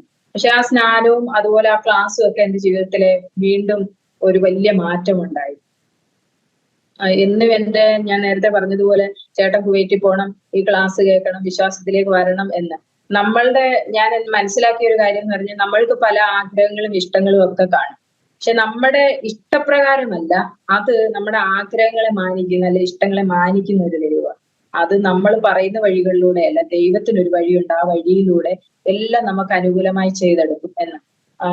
അന്നേരം അത് കഴിഞ്ഞിട്ട് അടുത്ത വർഷം ഏകദേശം ഒരു നവംബർ ഡിസംബർ ആയപ്പോഴേ ഇവർ വീണ്ടും നാട്ടിലെ ഇതുപോലെ ക്ലാസ് എടുക്കാൻ ആൾക്കാരെ ഒന്നുകിൽ അവരുടെ ചർച്ചിലുള്ള റിലേറ്റീവ്സ് അങ്ങനെയൊക്കെ ഉള്ളവരായിരിക്കും, അല്ലെങ്കിൽ അല്ലാതെ കൊണ്ട് ഇങ്ങനെ ക്ലാസ് കേൾക്കാൻ താല്പര്യമുള്ളവര് സ്നാനപ്പെട്ടവർ ആരെങ്കിലും ഇതുപോലെ സുവിശേഷം പറഞ്ഞു വെക്കുന്നവർക്ക് ക്ലാസ് എടുക്കാൻ അങ്ങനെയൊക്കെ. അതുപോലെ നവംബർ ലാസ്റ്റിൽ അവര് നാട്ടിൽ വന്ന് 2013 അപ്പൊ ഞാൻ ഓർത്തു, നാട്ടിലെ വന്നിട്ടുണ്ട്, ഈ സമയത്ത് അങ്ങനെ ചേട്ടൻ ലീവിന് നാട്ടിൽ വന്നായിരുന്നുണ്ടെങ്കിൽ ഈ ക്ലാസ് കേൾക്കാറുണ്ട്, ഈ പുള്ളിയുടെ അടുത്ത് എങ്ങനെ കർത്താവെ ഞാൻ സുവിശേഷം പറയുന്നത്, അല്ലെങ്കിൽ ഇങ്ങനെ ഒരു ക്ലാസ് ഉണ്ട് പോകുന്നത്, എനിക്ക് ഭയമാണ് പുള്ളിയുടെ അടുത്ത് പറയാൻ. ഇങ്ങനെ ഈ ലീവിന് വരുന്ന കൂട്ടത്തിലെ പുള്ളി വരുന്ന സമയത്ത് ഞാൻ ബൈബിൾ എടുത്ത് ഒളിച്ചു വെക്കും. അന്നേരം പിന്നെ പ്രാർത്ഥനയ്ക്കൊന്നും പോകത്തില്ല, ഒന്നും പുള്ളിയുടെ ഇഷ്ടം അനുസരിച്ചിട്ട് എങ്ങനെയാന്ന് വെച്ച് കഴിഞ്ഞാല് ഇങ്ങനെ നിൽക്കും. ഒരു പ്രാവശ്യം പുള്ളി ലീവിന് വന്നിട്ട് തിരിച്ചു പോയി കഴിഞ്ഞപ്പോ എന്റെ ബൈബിള് കാണും. ഞാൻ ഈ പേരെ മൊത്തം എന്ന് വെച്ചാൽ വീട് മൊത്തം നോക്കിയിട്ടും ബൈബിള് കാണുന്നില്ല. ചേച്ചിയോട് പറഞ്ഞു എടുത്ത് എവിടെയെങ്കിലും കളഞ്ഞു കാണില്ലെന്ന് പറഞ്ഞു. അപ്പൊ ഞാൻ പറഞ്ഞു അങ്ങനെ എടുത്ത് കളയത്തില്ല, അല്ലെങ്കിൽ എന്നോട് ചോദിക്കേണ്ടതല്ലേ, എന്നോട് ചോദിച്ചില്ലല്ലോ. പക്ഷെ പുള്ളി സ്നാനപ്പെട്ട് വന്നു കഴിഞ്ഞപ്പം സാക്ഷ്യം പറഞ്ഞു കൂട്ടത്തിൽ പറഞ്ഞു, അന്ന് എന്റെ ബൈബിൾ എടുത്ത് കത്തിച്ചു കളഞ്ഞു. ഞാൻ അറിഞ്ഞതേ ഇല്ല ബൈബിള് കത്തിച്ചു കളഞ്ഞെന്നുള്ളത്. പിന്നെ പുള്ളി സാക്ഷ്യം പറഞ്ഞപ്പോഴാണ് പറഞ്ഞത്. അപ്പൊ ഒരു 2014 ഡിസംബർ ഒക്കെ ആയപ്പോഴേ, അന്ന് ചേട്ടനെ മസ്കറ്റിലാണ് ജോലി ചെയ്തത്. ആ മസ്കറ്റ് ജോലി ചെയ്യുന്ന സമയത്ത് എന്ന് പറഞ്ഞു കഴിഞ്ഞാല് ചേട്ടന്റെ ഒരു പഴയ സുഹൃത്ത് മസ്കറ്റിലെ ജോലി കിട്ടി ചെന്ന് കഴിഞ്ഞിട്ട് ചേട്ടനെ കാണാൻ ചെന്നു. കൂടുതലുള്ളത് അവര് നേരത്തെ സൗദിയിൽ ഒരുമിച്ച് ജോലി ചെയ്തതാണ്. അപ്പൊ അവിടെ ചെന്ന് കഴിഞ്ഞിട്ട് എന്നെ വിളിച്ചിട്ട് പറഞ്ഞു, ദീപേ, രവിയെ കണ്ടിട്ട് ആളറിയാത്തതുപോലെ ആയിപ്പോയി, ഒരുപാട് ക്ഷീണിച്ച്, അതുപോലെ തന്നെ ഈ കഴുത്തിന്റെ ഇവിടെ ഒരു മുഴയുണ്ട്, അത് വലിയതാണ്. ഇതൊന്നും എന്നോട് പറയുന്നില്ല. നമ്മൾ അന്നില്ല ആൻഡ്രോയിഡ് ഫോൺ അങ്ങനെയൊന്നും ഇല്ലാത്തതുകൊണ്ട് നമ്മൾ നേരിൽ കണ്ട് സംസാരിക്കുന്നില്ല, ഫോണിലൂടെ കാര്യം പറയും. അന്ന് ഇതൊന്നും ഇത് വന്നെന്നൊന്നും പറഞ്ഞില്ല. അപ്പം പറഞ്ഞു അത് ഭയങ്കര ഒരു ഇതിലിരിക്കുവാണ്, നാട്ടിൽ വന്നിട്ട് അത് ഹോസ്പിറ്റലിൽ കാണിക്കാൻ പറയാൻ പറഞ്ഞു.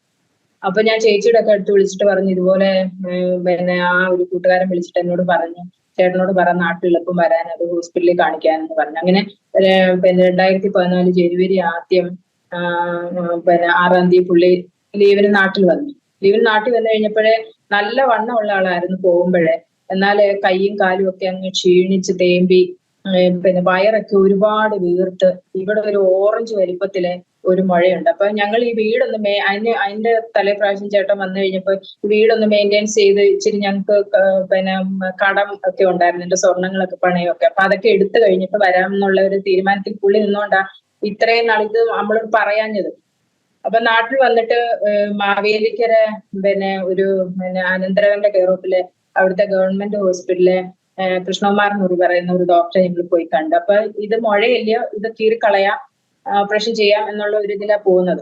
അവിടെ ചെന്ന് കഴിഞ്ഞപ്പം ഡോക്ടർ ഇങ്ങനെ പരിശോധിച്ചപ്പോ ഞാൻ പറഞ്ഞു, കക്ഷത്തിലെ തടുപ്പുണ്ട്, വയർ ഒരുപാട് വീർത്ത് ഇരിക്കുന്ന പഴയതിലെ, അതുപോലെ ദേഹമൊക്കെ ഒരുപാട് ക്ഷീണിച്ച്, ഏകദേശം 10-20 കിലോ വെയിറ്റ് കുറഞ്ഞു പുള്ളിയുടെ. 80-85 മേലിലെ വെയിറ്റ് ഉള്ള ആളിന് ഒരു 10-60 താഴെ ആയിപ്പോയി. അപ്പൊ ഇതൊക്കെ ഡോക്ടറോട് പറഞ്ഞു കഴിഞ്ഞപ്പോൾ ഡോക്ടർ പറഞ്ഞു വയറൂടെ സ്കാൻ ചെയ്യാൻ പറഞ്ഞു. അങ്ങനെ ഞങ്ങൾ അവിടെ മാവേലിക്കര ബയോവിഷനിൽ പോയിട്ട് സ്കാൻ ചെയ്ത് കഴിഞ്ഞപ്പം ചേട്ടന്റെ സ്കാൻ ചെയ്യുന്ന ഡോക്ടർ ഭയന്നു പോയി.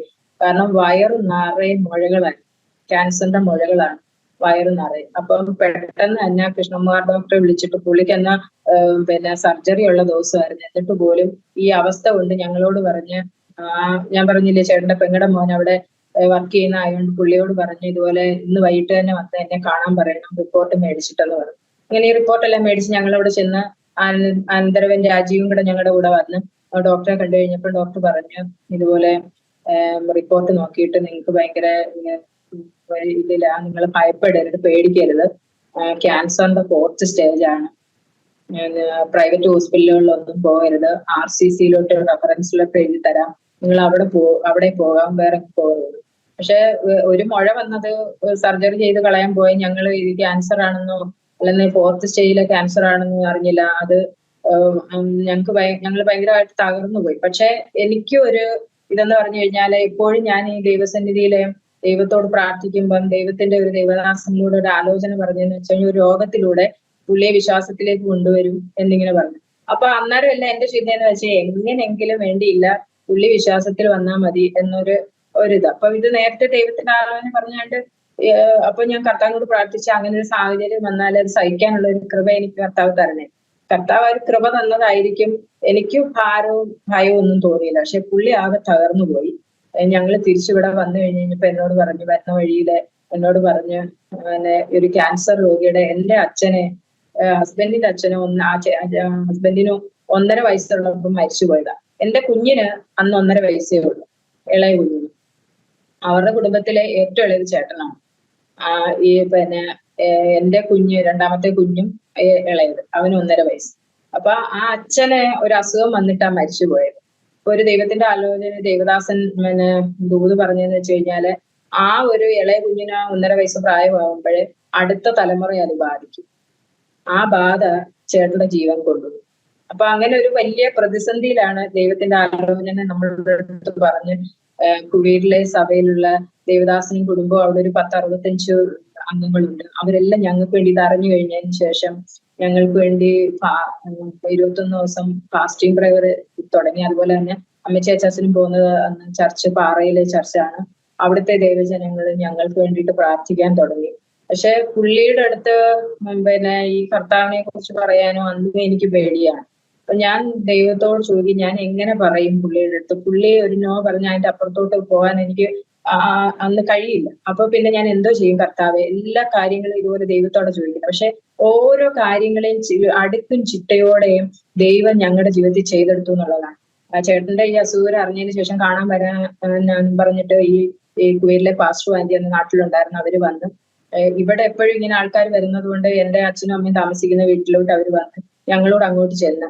അപ്പൊ അന്ന് അപ്പച്ചന് 10-75 വയസ്സ്, ആ പാസ്റ്റർ അപ്പച്ചന് 75 വയസ്സോളം പ്രായമുണ്ട്. അപ്പൊ ചേട്ടനെ കണ്ടപ്പോ ഓടി വന്ന് കെട്ടിപ്പിടിച്ച് മോനെ എന്നും പറഞ്ഞിട്ട്. അപ്പൊ ഈ അപ്പൻ മരിച്ചു പോയായോണ്ട് ആ ഒരു അപ്പന്റെ സ്നേഹം പുള്ളിക്ക് ആരിൽ നിന്നും അതുപോലെ കിട്ടിയിട്ടില്ല. ആ ഒരു ഫീല് ആ പാസ്റ്റർ വന്ന് കെട്ടിപ്പിടിച്ച് മോനെ എന്ന് പറഞ്ഞ് ഒഴിച്ചു കഴിഞ്ഞ് പുള്ളിയും കരഞ്ഞ്, ആ പാസ്റ്ററും ഞങ്ങളെല്ലാവരും കരഞ്ഞു. അത് പുള്ളിയെ ഒരു നന്നായിട്ട് ഒരു പിന്നെ പുള്ളിക്കൊരു ഒരു ഭയങ്കര സ്നേഹം തോന്നി, ആ അപ്പച്ചനോട് സ്നേഹം തോന്നി. അന്നേരം പറഞ്ഞ് ഞാൻ 2-3 ദിവസം ഇവിടെ താമസിക്കുന്നുണ്ട്, പിന്നെ എനിക്ക് കുറച്ച് കാര്യങ്ങൾ സംസാരിക്കാനുണ്ട്, എന്റെ സാക്ഷ്യങ്ങൾ പറയാനുണ്ട്, മോന് സമയമുണ്ടോ എന്ന് ചോദിച്ചപ്പോ പറഞ്ഞ അതിനെന്താ വരാൻ. അന്നേരം പറഞ്ഞ് വീട്ടിലോട്ട് വിളിച്ചു, ഇവിടോട്ട് വിളിച്ചു. അന്നേരം പറഞ്ഞ അവിടോട്ട് വരുന്നില്ല, എപ്പോഴും റിലേറ്റീവ്സോ ഇതൊക്കെ വരുന്നില്ല, സ്വസ്ഥമായിട്ട് സംസാരിക്കാന് ഇവിടെ വരാവോ എന്ന് ചോദിച്ചു. അങ്ങനെ ഞങ്ങള് എന്ത് ചെയ്യുന്നറിയാവോ, പിന്നെ അപ്പം ഞങ്ങള് ഈ ഡോക്ടറെ, മാവേലിക്കര ഡോക്ടറെ കണ്ടിട്ട് ഞങ്ങള് 2 ദിവസം കഴിഞ്ഞ് RCCയിൽ പോയി. അവിടുത്തെ എന്ന് പറഞ്ഞു കഴിഞ്ഞാൽ നമ്മൾ ഈ കൊണ്ടുപോയിരുന്ന റിപ്പോർട്ടുകൾ എല്ലാവരും നോക്കുമെങ്കിലും അവിടുത്തെ പ്രൊസീജിയർ ഉണ്ട്, ടെസ്റ്റുകളും ഒക്കെ. അപ്പൊ അത് നടന്നുകൊണ്ടിരിക്കുന്ന സമയത്താണ് ഈ പാസ്റ്റർ അപ്പച്ചനും ഒക്കെ വരുന്നത്. ഞങ്ങൾ വീട്ടിൽ പോയിട്ട് ഈ 4 ദിവസത്തെ പിന്നെ അവരുടെ ബൈബിൾ ക്ലാസ് കേൾക്കാനെ കൊണ്ട് ദൈവത്തിന്റെ കൃപയില് ദൈവം ഇരുന്നു. അപ്പൊ ഞാൻ എന്നും എന്റെ ഒരു പ്രാർത്ഥന ഈ ബൈബിൾ ക്ലാസ് കേൾക്കണമെന്നാ. കുവൈറ്റിൽ പോകണം, ബൈബിൾ ക്ലാസ് കേൾക്കണം. പക്ഷെ ദൈവം അവരെ നാട്ടിലോട്ട് കൊണ്ടുവന്ന്, ചേട്ടനെ നാട്ടിലോട്ട് കൊണ്ടുവന്ന് ആ ബൈബിൾ ക്ലാസ് കേൾക്കാൻ. എന്ന് വെച്ച് കഴിഞ്ഞാൽ ഒരു ദൈവദാസന്മാർ ഇവിടെ വരാൻ സമ്മതിക്കത്തില്ലായിരുന്നു. വന്നാലും പിന്നെ അമ്മച്ചി അച്ചാച്ചൻ ഉണ്ടായോണ്ട് അമ്മച്ചി അച്ചാച്ചന്റെയും ചർച്ചിലെ പാസ്റ്റേഴ്സ് വരുമ്പോഴെന്ന് പറഞ്ഞു കഴിഞ്ഞാൽ പ്രാർത്ഥിക്കട്ടെ എന്ന് വെച്ചാൽ വേണ്ടാന്ന് പറയും, അല്ലെങ്കിൽ അവര് വരുമ്പോ ഇവിടുന്ന് അങ്ങ് ഇറങ്ങിപ്പോ. അങ്ങനെ ഒരു എതിർപ്പിൽ നിന്ന ഒരാളിനെ ദൈവം ഒരു പിന്നെ ആ ക്ലാസ് കേൾക്കാൻ ഇരുത്തി. 4 ദിവസത്തെ ക്ലാസ് കേട്ടു. അപ്പൊ എന്റെ ചിന്താഗതി, ഞങ്ങളുടെ എല്ലാം ചിന്താഗതി, ഈ ക്ലാസ് കേട്ട് കഴിയുമ്പോൾ പുള്ളി രക്ഷയേറ്റു പറയും, സ്നാനപ്പെടാൻ തീരുമാനിക്കും എന്നൊക്കെയായിരുന്നു ഞങ്ങളുടെ ഒരു പിന്നെ ആഗ്രഹം. അതായിരുന്നു. പക്ഷെ 4 ദിവസത്തെ ക്ലാസ് കേട്ട് കഴിഞ്ഞപ്പോ ചോദിച്ചാൽ എന്താണ് തീരുമാനം എന്ന് ചോദിച്ചപ്പോൾ പറഞ്ഞാൽ ആലോചിക്കട്ടെ എന്ന് പറഞ്ഞു. അപ്പൊ ഞങ്ങൾക്കെല്ലാം അത് ഭയങ്കര ഷോക്കായി പോയി. പുള്ളി ഇപ്പം പിന്നെ അങ്ങ് യെസ് പറയുന്നുള്ള ഒരു ധാരണയിലിരുന്നെങ്കിലും അതാ ഞാൻ പറഞ്ഞത്, ദൈവത്തിന് ഓരോ കാര്യങ്ങളിലും ദൈവത്തിൻ്റെതായിട്ടുള്ള പദ്ധതികളുണ്ട്. അപ്പൊ അന്ന് പിറ്റേന്ന് പറഞ്ഞു, എന്നാ ശരി അടുത്ത ക്ലാസ് വേറെടുത്തുണ്ട്, ഞങ്ങൾ പോവുകയാണ്, എപ്പോഴാന്ന് വെച്ചാൽ വിളിക്ക് എന്ന് പറഞ്ഞിട്ട് പിറ്റേന്ന് അവര് പോയി പ്രാർത്ഥിച്ചൊക്കെ കഴിഞ്ഞിട്ട് പോകാനൊക്കെ ഉണ്ടല്ലോ. അപ്പൊ രാത്രിയിലാ ഇത് ചോദിക്കുന്നത്.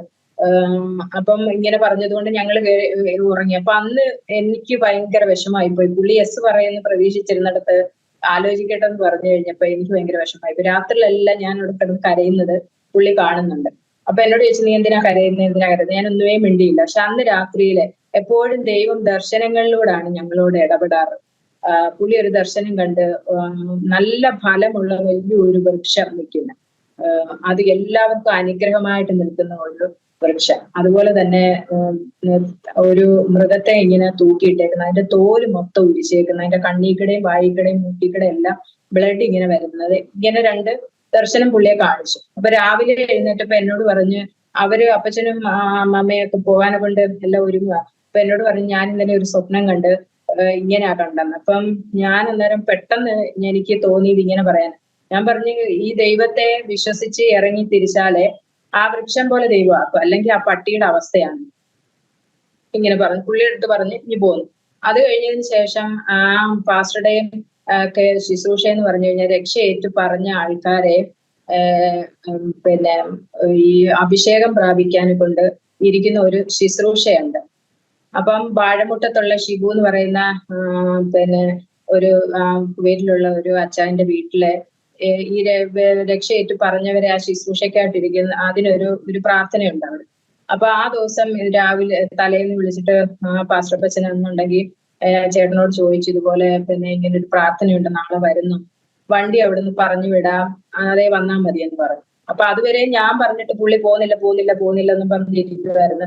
പക്ഷെ അപ്പച്ചൻ വിളിച്ച് ചോദിച്ചു കഴിഞ്ഞപ്പോ പറഞ്ഞ് ഓക്കെ ഞങ്ങൾ വരാമെന്ന് പറഞ്ഞു. വേണ്ട, ഞാൻ തന്നെ വണ്ടി ഓടിച്ചങ്ങ് വരാമെന്ന് പറഞ്ഞു. അങ്ങനെ ഞങ്ങൾ ഇവിടുന്ന് വണ്ടിയില് അവിടെ ചെന്ന്, അപ്പം അവിടെ ആ ഒരു സമയത്തെന്ന് വെച്ചാൽ കുടിയേറിയ സഭയിലെ കുറെ കുടുംബങ്ങൾ നാട്ടിൽ ലീവിന് വന്നിട്ടുണ്ടായിരുന്നു.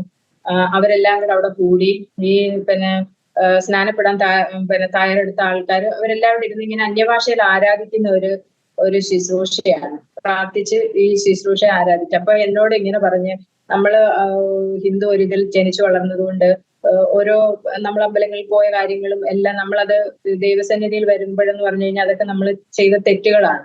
അപ്പൊ അതെല്ലാം ഏറ്റു പറയാനെ കൊണ്ട് ഞങ്ങളോട് ഇങ്ങനെ പറഞ്ഞ് അതൊരു പേപ്പറിനകത്ത് എഴുതി വെച്ചിട്ട് ഇങ്ങനെ അതെല്ലാം അങ്ങനെ ഞങ്ങൾ ഓരോന്നും എഴുതി വെച്ചിട്ട് ഓരോന്നും ഇങ്ങനെ ഏറ്റു ദൈവസന്നിധിയിൽ ഇങ്ങനെ പറഞ്ഞുകൊണ്ടിരുന്നു.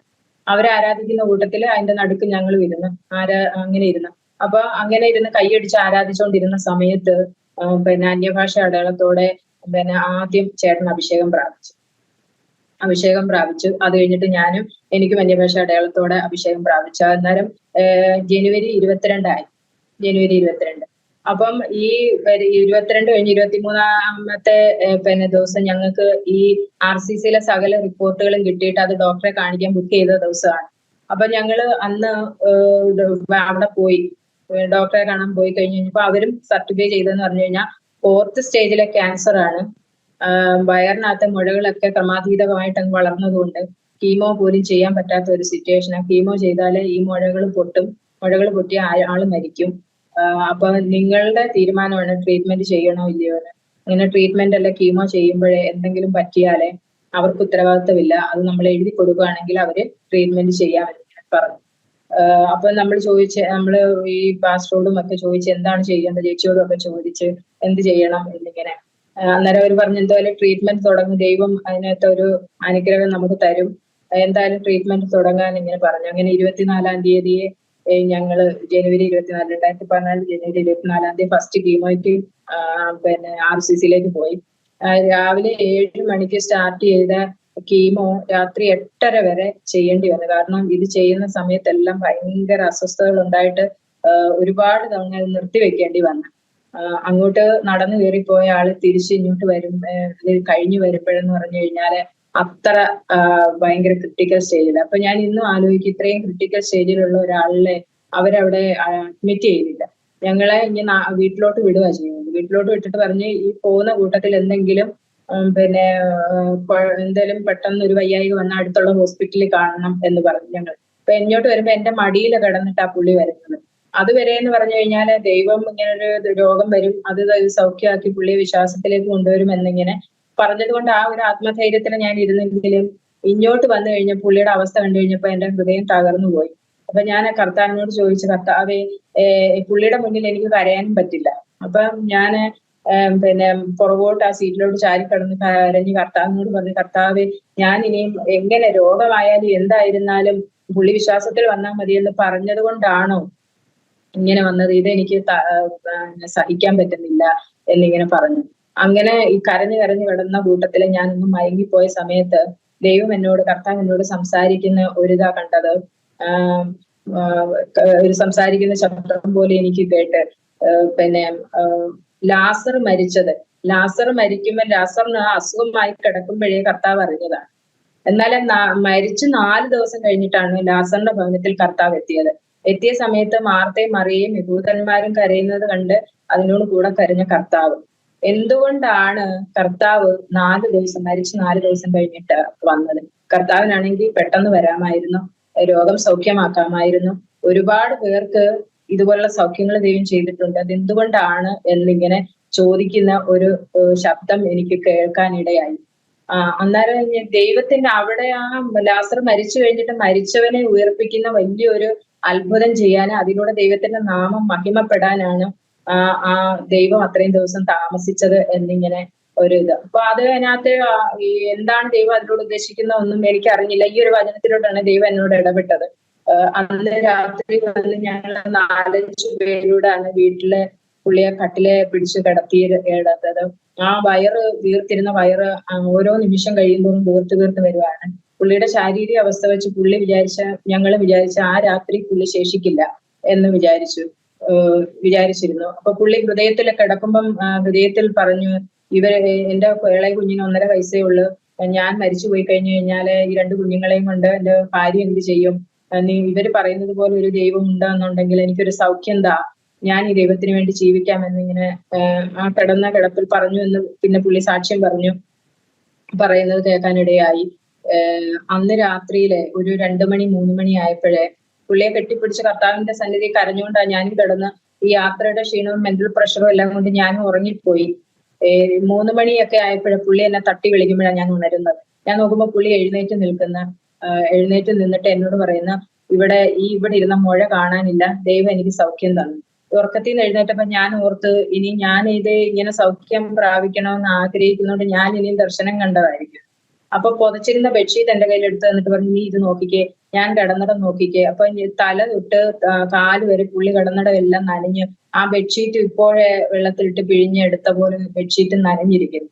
അപ്പൊ ഞാൻ ഓർത്ത് യൂറിൻ പാസ് ചെയ്തതായിരിക്കും എന്നിങ്ങനെ പറഞ്ഞു. അന്നേരം പറഞ്ഞു, നീ എന്റെ മുഖത്തോട്ട് വീണ്ടും നോക്ക്, എന്റെ വയറിലോട്ട് നോക്ക് എന്ന് പറഞ്ഞു കഴിഞ്ഞപ്പോ ഞാൻ കാണുന്നത്, ആ ഓറഞ്ച് വലുപ്പത്തിൽ കഴുത്തേൽ ഇരുന്ന ആ മുഴ കാണാനില്ല. വയറ് അനുദിനം വീർത്തുകൊണ്ടിരുന്ന നോർമൽ സ്റ്റേജിലേക്ക് എത്തി. പുള്ളി എന്നോട് പറഞ്ഞ്, എന്റെ ശരീരത്തിൽ നിന്നെന്തോ വിട്ടുപോയതുപോലെ എനിക്ക് തോന്നി. ഞാൻ ഉറങ്ങിക്കിടക്കുമ്പോൾ ഒരു ദർശനം കണ്ടു, ഒരു വെള്ളച്ചാട്ടത്തിന്റെ അവിടെ നിൽക്കുന്നത്, കുറെ വെള്ളം എന്റെ തലയെ വഴിയെ വീണതായിട്ട് എനിക്കിങ്ങനെ ഫീൽ ചെയ്ത്. അപ്പൊ ഞാൻ ഞെട്ടി ഉണർന്ന് നോക്കിയപ്പോഴേ ഞാൻ പൊതിച്ചിരുന്ന ബെഡ്ഷീറ്റും കിടന്നിടം എല്ലാം നനഞ്ഞ്.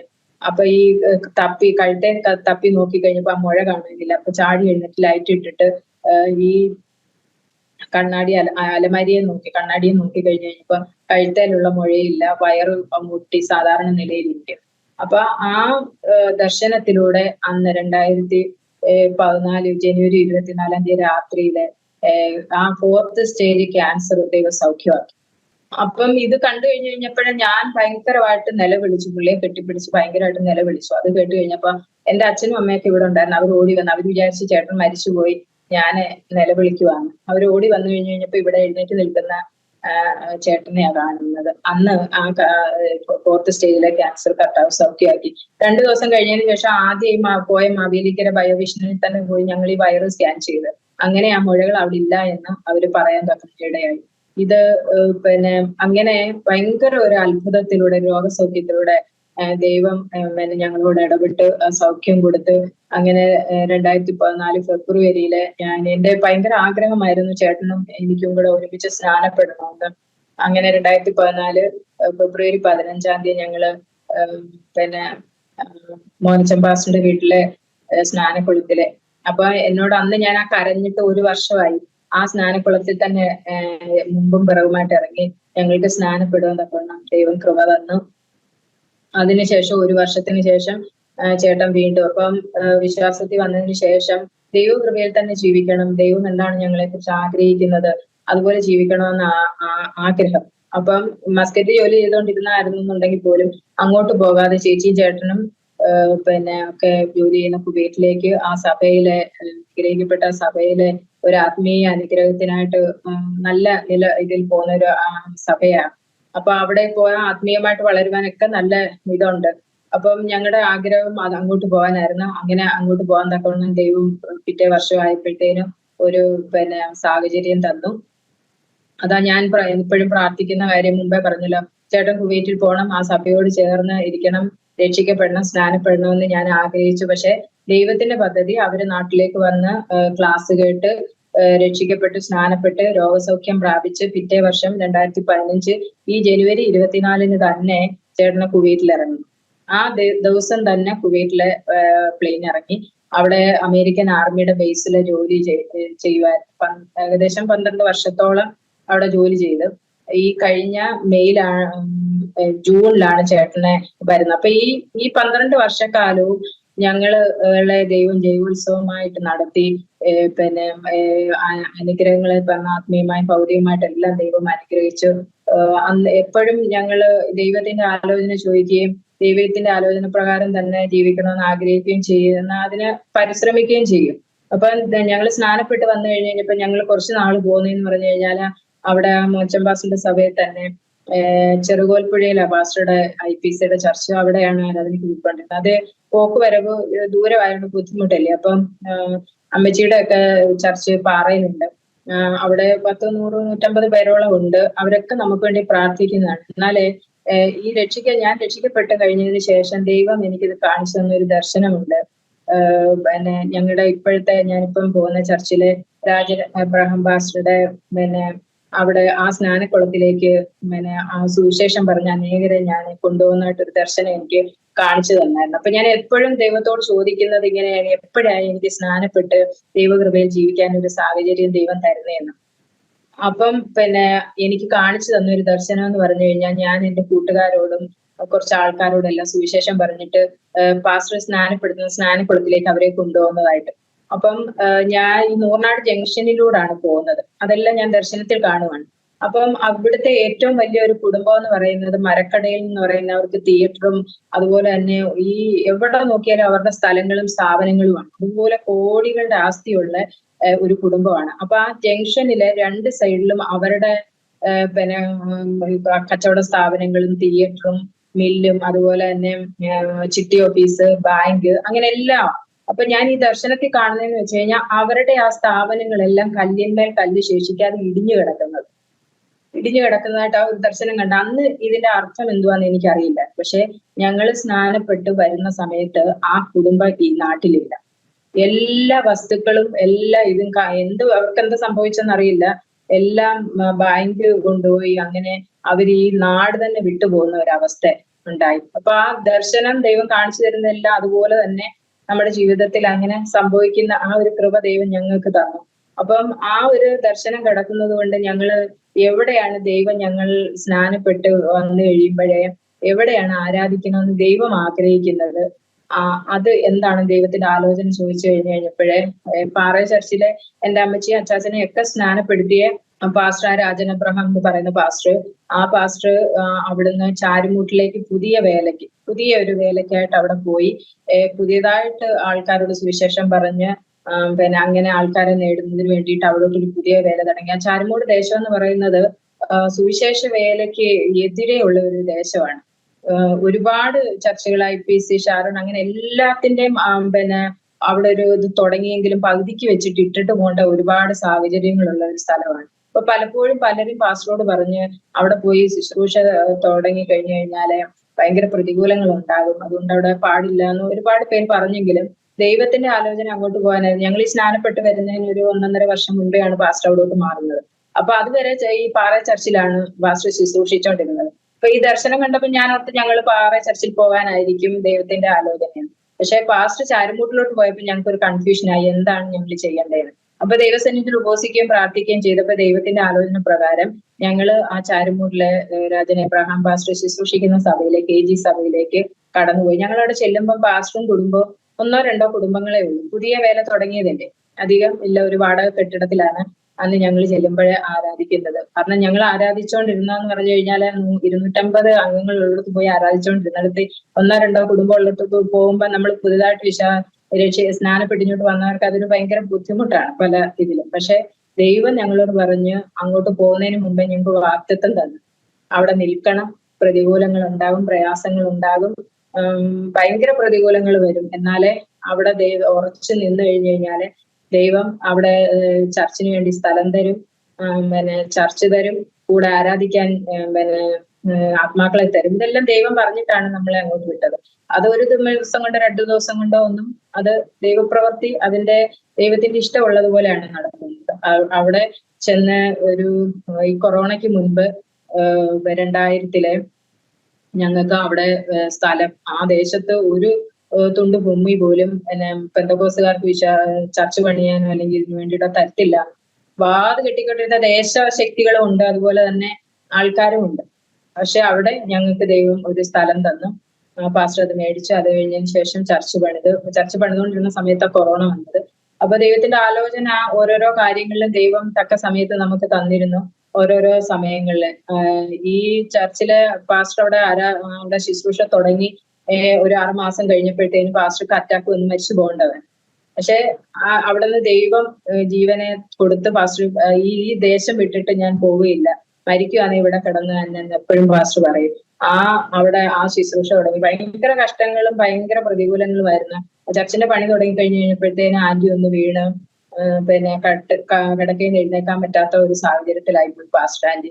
എന്നാലും ദൈവം ദർശനങ്ങളിലൂടെയും വെളിപ്പാടുകളിലൂടെ എല്ലാം ദൈവം ഞങ്ങളോട് ഇടപെട്ട് ആ ദേശത്തിന്റെ പോരും, ആ ദേശത്ത് ദൈവത്തിന്റെ സുവിശേഷം വളരുവാൻ അല്ലെങ്കിൽ അനുഗ്രഹിക്കപ്പെടുവാൻ തടസ്സമായി നിൽക്കുന്ന ശക്തികളെ ചെയ്യുന്നത്. അപ്പൊ അതുകൊണ്ട് ഭയപ്പെട്ടു പോകരുത്. ദൈവം തക്ക സമയത്ത് എല്ലാം ചെയ്തെടുക്കുന്ന ദൈവത്തിന്റെ ആലോചന ഉണ്ടായിരുന്നു. ഈ കൊറോണയൊക്കെ കഴിഞ്ഞപ്പോഴത്തേന് ചർച്ചിന്റെ പണിയൊക്കെ കംപ്ലീറ്റ് ചെയ്ത് പിന്നെ അവിടുത്തെ ഉദ്ഘാടന ഇത് ചെയ്യുമ്പോഴത്തേന് ആന്റി എഴുന്നേക്കത്തില്ലെന്ന് ഡോക്ടേഴ്സ് വിധി എഴുതിയതായിരുന്നു. പക്ഷെ എന്നാലേ ദൈവ കൃപയാൽ ആന്റി നടന്ന് ആ ചർച്ചിലെ വന്നു. അപ്പൊ അതിനു മുമ്പ് ഒരു ദർശനം ദൈവം എനിക്ക് കാണിച്ചു തന്നേന്ന് പറഞ്ഞു കഴിഞ്ഞാൽ അന്ന് ചർച്ചിന്റെ പണിയൊക്കെ തുടങ്ങുന്ന സമയത്ത് ആ ആന്റി വീണ് കഴിഞ്ഞപ്പോഴേ എല്ലാവരും വന്നിട്ട് പ്രാർത്ഥിക്കുന്നതെന്ന് പറഞ്ഞു കഴിഞ്ഞാൽ ആന്റി ഇനി കിടക്കലായി എഴുന്നേൽക്കില്ല എന്നുള്ള ഒരു സിറ്റുവേഷനില് പാസ്റ്റർ ആന്റി കിടക്കുന്ന സമയത്ത് ദൈവം എനിക്കൊരു ദർശനം കാണിച്ചു തന്ന് അവിടെ ആ പുൾപിറ്റയില് അനേക ദൈവദാസന്മാരുടെ കൂടെ ഇരുന്ന് ആ ചർച്ച് നിറയെ ആളുമായിട്ട് ദൈവത്തെ ആരാധിക്കുന്നതായിട്ട് ഒരു ദർശനം എനിക്ക് ദൈവം കാണിച്ചു തന്നു. അപ്പൊ ഞാൻ പാസ്റ്ററോടും ആന്റിയോടും പറഞ്ഞ് ഇതുപോലെ ഇങ്ങനെ ഒരു ദർശനം കാണിച്ചിട്ട് ആന്റി എഴുന്നേൽക്കും, ആന്റി എഴുന്നേറ്റ് ഇങ്ങനെ. പക്ഷെ ദൈവദാസന്മാർ ശുശ്രൂഷിക്കുന്ന ആ പുൾപിറ്റയിലെ ദേവദാസിമാർ അങ്ങനെ പോയിരിക്കുന്ന ഒരു ഇതേ ഇല്ല അല്ലേ. അപ്പം പക്ഷെ എന്നാലേ ഈ ഉദ്ഘാടനത്തിന്റെ ദിവസം, ചർച്ച് ഉദ്ഘാടനം ചെയ്യുന്ന ദിവസം പിന്നെ മാസയോഗം കൂടെ, ഈ കായംകുളം സെക്ഷന്റെ മാസയോഗം കൂടെ വെച്ച് അവിടെ നടത്തി. അപ്പൊ ആ ചർച്ച് നിറയെ ആൾക്കാരും അതുപോലെ തന്നെ പിന്നെ TJ ശമുവേൽ പാസ്റ്റർ അങ്ങനെ പ്രഗത്ഭരായ ഒരുപാട് ദൈവദാസന്മാർ വന്നു. അപ്പൊ TJ ശമുവേൽ പാസ്റ്റർ ഇവിടെ ഇരിക്കാൻ ഞങ്ങളെക്കാട്ടി യോഗ്യത പാസ്റ്റർ ആന്റിക്കാന്ന് പറഞ്ഞിട്ട് പാസ്റ്റർ ആന്റിയെ വിളിച്ച് അവിടെ ഇരുത്തി. അവിടെ ആ പുൾപിറ്റ് ദേവദാസന്മാരിയ്ക്കുന്ന കൂട്ടത്തിൽ ഒരു കസേര കൊടുത്ത് അവിടെ ഇരുത്തി. അപ്പോ എനിക്ക് ഭയങ്കര അതിശയം, കർത്താവ് കാണിച്ചെന്ന ദർശനം പോലെ തന്നെ അവിടെ നടക്കുകയാണ്. അപ്പൊ അങ്ങനെ ദൈവത്തിന്റെ പരിശുദ്ധാത്മാവിന്റെ കൃപയിൽ ഓരോ കാര്യങ്ങളിൽ ആ സഭയിൽ ഓരോരോ കുടുംബങ്ങളെ ദൈവം കൊണ്ടുവന്ന് വർഷാവർഷം സ്നാനങ്ങൾ നടന്നു. ഇപ്പൊ ഏകദേശം 75 പേരോളം ഉണ്ട് ആ ചർച്ചില്. അതില് കുറെ പേരൊക്കെ ഒരു ഫാമിലി ബോംബെയിലുണ്ട്, കാനഡയില്, ഓസ്ട്രേലിയയില്, അങ്ങനെ ഒക്കെ ഓരോ ഫാമിലീസ് ഉണ്ട്. എല്ലാവരും കൂടെ കൂട്ടിക്കഴിഞ്ഞാൽ ഏകദേശം 75 പേരോളം. റെഗുലറായി കടന്നു വരുന്നത് 50 പേരോളം ആൾക്കാരെ നമ്മുടെ കൂടെ ആരാധിക്കാൻ ദൈവം തന്നു. ദൈവം വാഗ്ദത്തങ്ങളിൽ വിശ്വസ്തനാണ്. വാക്ക് പറഞ്ഞാൽ വാക്ക് മാറാത്ത ദൈവമാണ്. ഇതുവരെയും ദൈവം ഞങ്ങളെ നടത്തി. ഒരുപാട് പേരോട് ദൈവജനങ്ങളോട് നന്ദി പറയാനുണ്ട്. കാരണം കുവൈറ്റിലെ പാസ്റ്റർ പിന്നെ കർത്തസന്നിധിയിൽ ചേർക്കപ്പെട്ട് കഴിഞ്ഞ ആ വർഷം പാസ്റ്റർ ആന്റി ഉണ്ട്. ആ ചർച്ചിലെ ഓരോ അംഗങ്ങളോട് ഞങ്ങളുടെ ആത്മീയ ജീവിതത്തിൽ വളർന്നു വരാനെ കൊണ്ട് ഞങ്ങൾക്ക് വേണ്ടുന്ന കൈത്താങ്ങൽ തന്നതില് ആ ചർച്ചിന്റെയും ആ ചർച്ചിലുള്ളവരുടെയും പിന്നെ ഞങ്ങളുടെ ജീവിതത്തിൽ വലിയൊരു ഭാഗമാണ് അവരെല്ലാം. അതുപോലെ തന്നെ പാറ ചർച്ചിലെ പിന്നെ പാസ്റ്റേഴ്സ്, അതുപോലെ തന്നെ എന്റെ ചർച്ചിലെ പാസ്റ്റർ ആന്റി, അതുപോലെ സഭയിലെ അംഗങ്ങളെ എല്ലാം. ഇപ്പൊ ഞങ്ങളുടെ ഈ ഒരു ചേട്ടന്റെ സൗഖ്യം കഴിഞ്ഞതിന് ശേഷം ഒരു 6 മാസം കഴിഞ്ഞപ്പോഴത്തേന് ഒരു സൗഖ്യത്തിന്റെ ഒരു ഇതെന്ന് പറഞ്ഞു കഴിഞ്ഞാൽ അത് എല്ലാ ആൾക്കാരും ഞങ്ങളുടെ സ്നാനപ്പെട്ട് വന്നു കഴിഞ്ഞപ്പോ ചേട്ടന്റെ ബന്ധുക്കൾ എന്ന് പറഞ്ഞു കഴിഞ്ഞാൽ എല്ലാവരും എതിരായിട്ട് നിൽക്കുന്ന സമയത്ത് സ്നാനപ്പെട്ട് കഴിഞ്ഞാൽ വന്നിട്ട് പോലും ഒരാളും ഞങ്ങളുടെ മുമ്പിൽ നിമിഷം വരെ വന്നിട്ട് ഞങ്ങളെ ഒരു വാക്ക് പറയാൻ ദൈവം സമ്മതിച്ചിട്ടില്ല. കാരണം ഞങ്ങൾ ഈ താമസിക്കുന്നതിന് ചുറ്റും ജംഗ്ഷനിലും എല്ലാം എന്റെ റിലേറ്റീവ്സും അതുപോലെ തന്നെ ചേട്ടന്റെ റിലേറ്റീവ്സും ആണ്. പക്ഷെ അവരാരും വന്ന് ഒന്നും പറയാൻ ദൈവം അനുവദിക്കാത്തത് കൊണ്ടാണ് അവർ പറയാഞ്ഞത്. പക്ഷെ അവർ രഹസ്യത്തിലെ അവരുടെ കുടുംബത്തിൽ നിന്ന് ഒരാള് ഇങ്ങനെ വിശ്വാസത്തിൽ പോയി, പെന്തക്കോസിൽ പോയി എന്ന് പറഞ്ഞ് BJPയുടെ അവരുടെ നേതൃത്വത്തിലൊക്കെ പരാതി കൊടുക്കുകയൊക്കെ ചെയ്തു. പക്ഷെ അവരാരും ഞങ്ങളെ ഒന്നും ചെയ്യാനോ ഉപദ്രവിക്കാനോ ദൈവം സമ്മതിച്ചില്ല. ഒരു 6 മാസത്തിന് ശേഷമാണ് ഞങ്ങളുടെ ഈ സൗഖ്യത്തെ ചോദ്യം ചെയ്തുകൊണ്ട് ദുഷ്ടനാണെന്നുണ്ടെങ്കിൽ വീണ്ടും വീണ്ടും ഓരോ പ്രതികൂലങ്ങളും ഞങ്ങളുടെ ജീവിതത്തിൽ കൊണ്ടിട്ടാക്കുന്ന ഇടയായി. ഒരു 6 മാസത്തിന് ശേഷമാണ് അമ്മച്ചിക്ക് ട്യൂമറാണ് ഇങ്ങനെ അറിയുന്നത്. അപ്പൊ അത് ഞങ്ങളുടെ ബന്ധുമിത്രാദികളുടെ ഒക്കെ മുന്നിലെ ഞങ്ങളെ ചോദ്യചിഹ്നമായിട്ട് നിൽക്കേണ്ട ഒരു സാഹചര്യം, ഞങ്ങൾ തലമുറിച്ച് നിൽക്കേണ്ട ഒരു സാഹചര്യം വന്നു. എന്നാല് അവിടെ എല്ലാം ദൈവത്തിന്റെ വലിയ പ്രവൃത്തി കാണുവാൻ തക്കവണ്ണം ഇടയായി. ഈ ഏറ്റവും പ്രധാനപ്പെട്ട തലയുടെ ഈ പുറകുവശത്ത് ഒരു നാരങ്ങ വലിപ്പത്തിലെ ഒരു മുഴയായിരുന്നു. ആദ്യം അവർ പറഞ്ഞത് ക്യാൻസറിന്റെ ആണെന്ന്. എന്നാൽ ഈ പറഞ്ഞതുപോലെ കൂട്ടായ്മയിൽ ഒരു ദൈവജനത്തിന്റെ, ഒരു കൂട്ടം ജനത്തിന്റെ പ്രാർത്ഥന, ദൈവം ഞങ്ങളെ വിളിച്ച്, ഞങ്ങളുടെ കുടുംബത്തെ വിളിച്ച്, പാസ്റ്റർ ആദ്യം പറഞ്ഞതുപോലെ ഒരു കുടുംബത്തിൽ നിന്ന് ഒരാളെ വിളിച്ചു കഴിഞ്ഞാല് അവരുടെ ജീവിതത്തിൽ ആ കുടുംബങ്ങളുടെ എല്ലാ ഇതിലെ എങ്ങനെയാണ് ദൈവം നമ്മളെ നടത്തുന്നതെന്ന് പിന്നെ ഞങ്ങൾക്ക് പ്രൂവ് ചെയ്ത് തരുവാൻ തക്കവണ്ണം ഇടയായി. ആ സർജറിയുടെ സമയത്തെന്ന് പറഞ്ഞു കഴിഞ്ഞാല് പാറ ചർച്ചിലെ പിന്നെ ഒരു പാസ്റ്റർ മുഖാന്തരമാണ് ഞങ്ങൾക്ക് പിന്നെ അവിടെ അഡ്മിഷൻ കിട്ടുവാനൊക്കെ, ശ്രീചിത്രായുടെ അഡ്മിഷൻ കിട്ടുവാനും ഒക്കെ ഇടയായി തീർന്ന് അവിടെ വെച്ച് ഞങ്ങള് അവിടുത്തെ തിരുവനന്തപുരത്തുള്ള ഒരു പാസ്റ്ററെ ഞങ്ങൾ പരിചയപ്പെടുവാൻ തക്കവണ്ണം ഇടയായി. അവിടെ ഞങ്ങൾക്ക് വേണ്ടുന്ന എല്ലാ കാര്യങ്ങളും ചെയ്തു തന്ന പാസ്റ്ററാണ് റെജി പാസ്റ്റർ. ഇന്ന് ഞങ്ങളുടെ ഫാമിലി ഡോക്ടർ എന്ന് പറയുന്നത് പോലെ ഫാമിലി ഒരു പാസ്റ്ററാണ്. ഞങ്ങളുടെ ഏത് കാര്യങ്ങൾക്കും ഞങ്ങൾക്ക് എവിടെ തിരുവനന്തപുരത്ത് എന്ത് കാര്യം ഉണ്ടെങ്കിലും ചെന്ന് കഴിഞ്ഞാൽ പാസ്റ്ററാണ് ഞങ്ങൾക്ക് വേണ്ടിയിട്ട് ചെയ്തു തരുന്നത് എല്ലാം. പിന്നെ അങ്ങനെ അമ്മച്ചിയുടെ സർജറി അമ്മച്ചിയുടെ കൂടെ സർജറി ചെയ്തത് ആരും ഇന്ന് ഭൂമിയിലെ ജീവിച്ചിരിപ്പില്ല.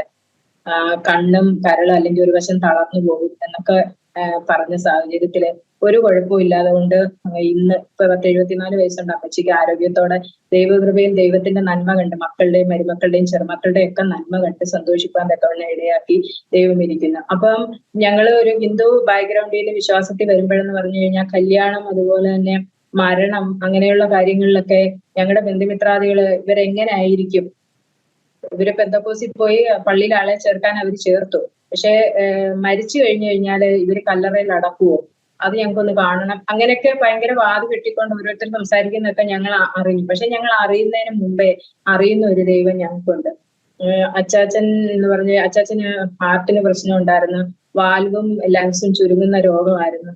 എന്നാല് ഈ ഭയങ്കര ഒരു ക്ഷിപ്രകോപിയായിരുന്ന ഒരാളെ ഒരു ആട്ടിൻകുട്ടിയെ പോലെ ദൈവം കൊണ്ടുവന്ന് ദൈവത്തിന്റെ കൽപ്പന അനുസരിച്ച് ജീവിക്കാൻ ഇടയായി. പുള്ളി പണ്ട് ഉപയോഗിച്ചിരുന്ന ചെയിൻ സ്മോക്കർ ആയിരുന്നു. അതൊക്കെ കൊണ്ടായിരിക്കും ഈ രോഗങ്ങളൊക്കെ വന്നത്. എന്നാല് ആ രോഗങ്ങൾ ഒരു സർജറി ചെയ്യാൻ പറ്റാത്ത ഒരു സാഹചര്യത്തില് വന്നൊരു 4-5 വർഷവും കൂടെ ജീവിച്ചിരിക്കാൻ ദൈവം കൃപ കൊടുത്ത് ഒരു അവിടെ അന്ന് വന്നിരുന്ന വർഗീസ് മാത്യു എന്ന് പറയുന്ന ഒരു പാസ്റ്റർ, നമ്മുടെ പാറ ചർച്ചിൽ അന്ന് ഇരുന്ന ശുശ്രൂഷകനെ, ആ പാസ്റ്റർ പിന്നെ ഒരു ദൈവദാസൻ എന്ന് പറയുമ്പോൾ ഞങ്ങൾക്ക് ഏറ്റവും ഒരു ഇതെന്ന് പറയുന്നത് കഴിഞ്ഞാൽ മുഖപക്ഷമില്ലാതെ ഇടപെടുന്ന ഒരു ദൈവദാസന്, വചനപ്രകാരം ജീവിക്കുന്ന ഒരു ദൈവദാസന്, അനേകം ദൈവദാസന്മാരിൽ ഒരാള്. അപ്പം ആ അച്ചാച്ചൻ മരിക്കുന്ന ദിവസം എന്ന് പറയുന്നത് കഴിഞ്ഞാൽ ആ ചർച്ചിലെ ഒരു കമ്മിറ്റി നടക്കുന്ന സമയമാണ്. അപ്പൊ പാസ്റ്റർ ആന്റിക്ക് ഒരു വെളിപ്പാട് കൊടുത്ത് എളുപ്പം ഞങ്ങളുടെ വീട്ടിൽ പോകണം. കാരണം അമ്മച്ചി മാത്രമേ ഉള്ളൂ, അമ്മച്ചി അച്ചാച്ചന് മാത്രമേ ഉള്ളൂ.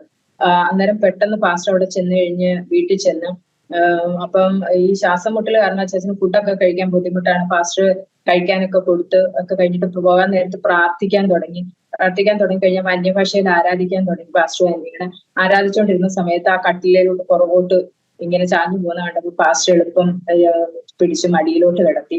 ആ പാസ്റ്ററുടെ മടിയിൽ കിടന്ന് പിന്നെ കർത്തൃസന്നിധി ചേർക്കപ്പെട്ടു.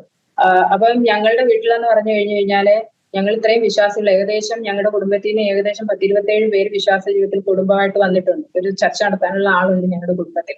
പക്ഷെ കല്യാണങ്ങളെല്ലാം പിന്നെ അങ്കിളുടെ മക്കളുടെയൊക്കെ നടന്നു, ചേച്ചിയുടെ നടന്നു എങ്കിൽ പോലും ഒരു മരണ ശുശ്രൂഷയൊന്നും നമ്മുടെ ഇതിൽ നടന്നിട്ടില്ല. അച്ചാച്ചന്റെ ആദ്യമേ നടക്കുന്നത്. അപ്പൊ ഈ പാസ്റ്റർ ഈ ചർച്ചിൽ വന്നു കഴിഞ്ഞപ്പം സെമിത്തേരി പോയി നോക്കിയിട്ട് അവിടെ എല്ലാം കാട് പിടിച്ച് കിടക്കുന്ന കണ്ടു കഴിഞ്ഞപ്പം അവിടെ അതെല്ലാം ക്ലീൻ ചെയ്ത് എല്ലാം നെറ്റില് നിരത്തി വൃത്തിയാക്കി. അതുപോലെ തന്നെ ഈ ബോഡി കൊണ്ടുവെക്കുമ്പം ഉച്ച സമയത്തൊക്കെ ആണെങ്കിൽ വെയില, അപ്പൊ അവിടെ ഒരു പിന്നെ അതിന് സൗകര്യം കൊണ്ടുവെക്കാനുള്ള ഇതൊന്നും അവിടെ ഇല്ലായിരുന്നു. ഇതെല്ലാം ചെയ്ത് എല്ലാം ക്ലീൻ ചെയ്ത് വൃത്തിയാക്കി പെയിന്റും അടിച്ച് വൃത്തിയാക്കി. അതെല്ലാം വൃത്തിയാക്കി വെള്ളിയാഴ്ച ദിവസമാണ് അതിന്റെ ജോലി കംപ്ലീറ്റ് ആകുന്നതെന്നുണ്ടെങ്കിൽ ശനിയാഴ്ച വൈകിട്ട് അച്ചാച്ചൻ മരിക്കുന്ന.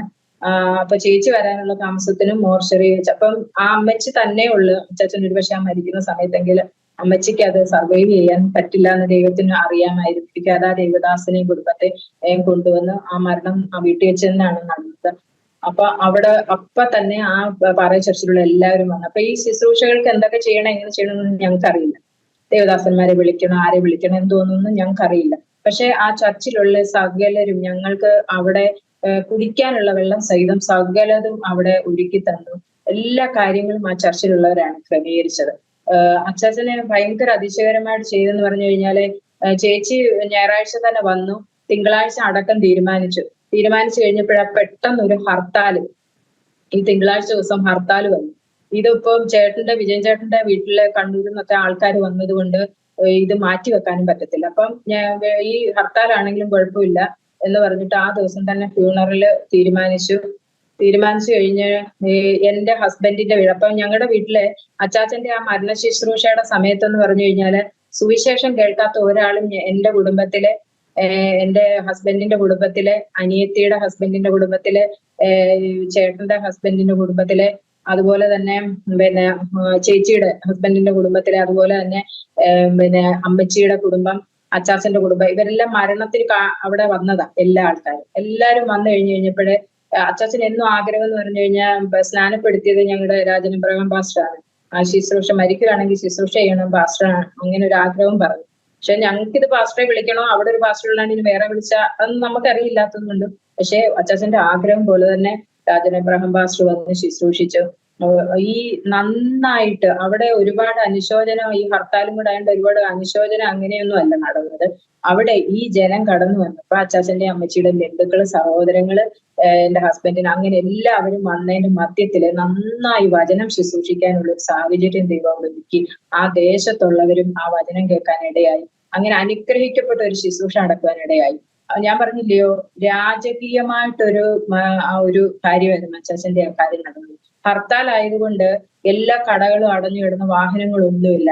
അച്ചാച്ചന്റെ ആ ഒരു സഹകരണവും സ്നേഹവും കൊണ്ട് ആ ഞങ്ങളുടെ വീടിന്റെ മുക്കിനുള്ള ഓട്ടോക്കാരുടെ വണ്ടി മുഴുവന്, ഒരുപാട് വണ്ടികള്, ഈ ആംബുലൻസിലെ ഇവിടുന്ന് സെമിത്തേരി വരെ 8 കിലോമീറ്റർ ഉണ്ട്. ഈ 8 കിലോമീറ്ററും ഈ ഹർത്താൽ ദിവസവും ഈ പാട്ടും വെച്ചിട്ട് ഇത് ആരാ പോകുന്നതെന്ന് അറിയാനും കൊണ്ട് ഞങ്ങൾ നോക്കുമ്പോഴെല്ലാം റോഡ് സൈഡിൽ ആൾക്കാർ ഇറങ്ങി നിൽക്കുകയാണ്.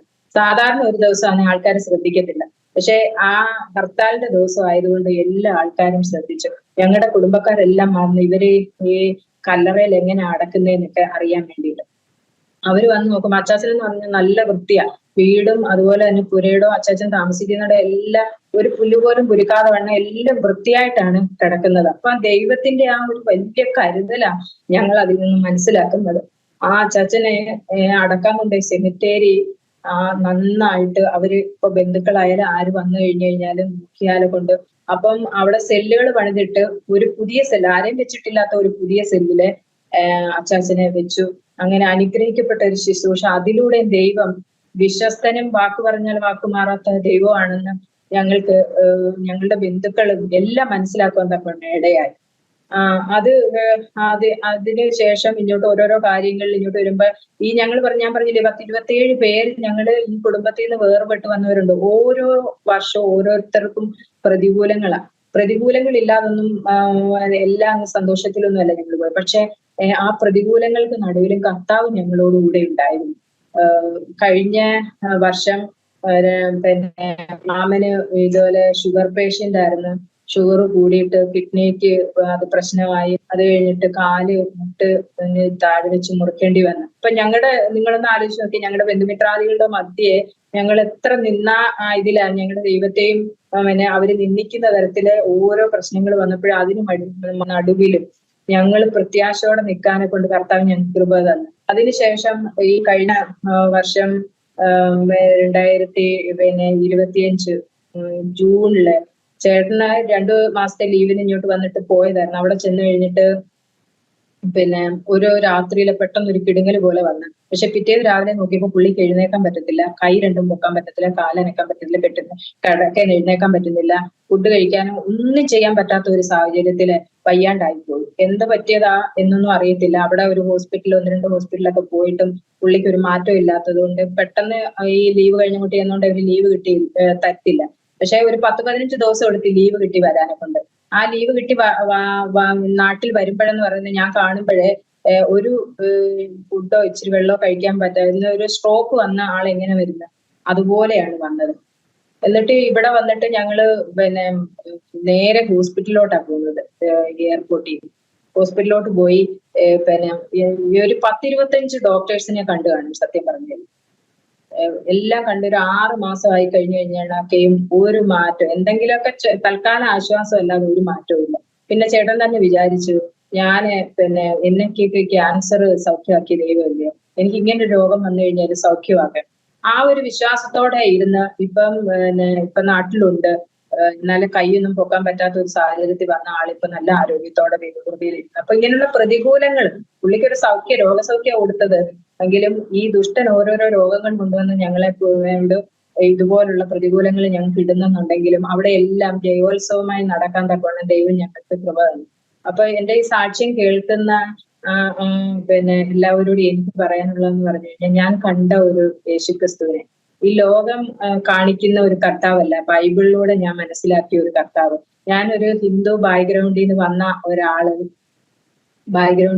ഒരാള് പിന്നെ കർത്താവ് ആരാണെന്ന് എനിക്ക് ഇപ്പൊ ഞാനൊരു സാക്ഷ്യം പറയുമ്പം ആരാണ് കർത്താവെന്ന് എനിക്ക് ഈ കേൾക്കുന്ന ആളിനോടൊന്ന് പ്രസന്റ് ചെയ്യാനെ കൊണ്ട് ഞാൻ എങ്ങനെ മനസ്സിലാക്കിയെന്ന് എനിക്കൊന്ന് പ്രസന്റ് ചെയ്യണം ആഗ്രഹമുണ്ട്. കാരണം ബിംബങ്ങളെ ആരാധിച്ചുകൊണ്ടിരുന്നതായിരുന്നു ഞാൻ.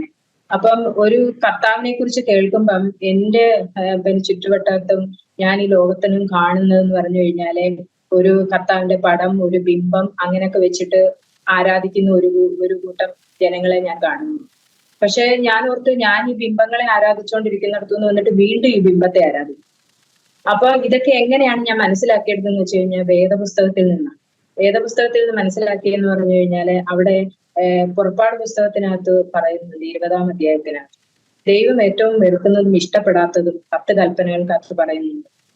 സ്വർഗത്തിലാകട്ടെ ഭൂമിയിലാകട്ടെ സമുദ്രത്തിലാകട്ടെ ഒന്നിന്റെ ഒരു പ്രതിമയോ ബിംബമോ അല്ലെന്നുണ്ടെങ്കിൽ വിഗ്രഹങ്ങളെ ആരാധിക്കരുത്. അപ്പൊ ഞാൻ ഓർത്ത്, ഈ എല്ലാവരും ആരാധിക്കുന്ന അപ്പൊ അല്ലേ കർത്താവ്?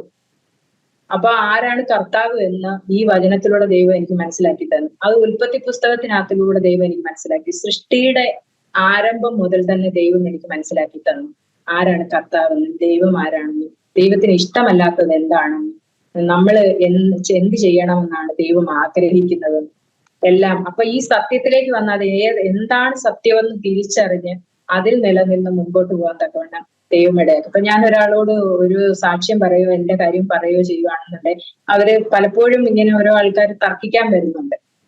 ഇങ്ങനെ തർക്കിക്കാൻ വരുമ്പം ഞാൻ പറയുന്നതെന്ന് വെച്ച് കഴിഞ്ഞാല് ആ ഉൽപ്പത്തി പുസ്തകത്തിനകത്ത് നോക്കുമ്പോഴേ ഈ ലോകത്തെ എല്ലാ കാര്യങ്ങളും സൃഷ്ടിച്ചത്.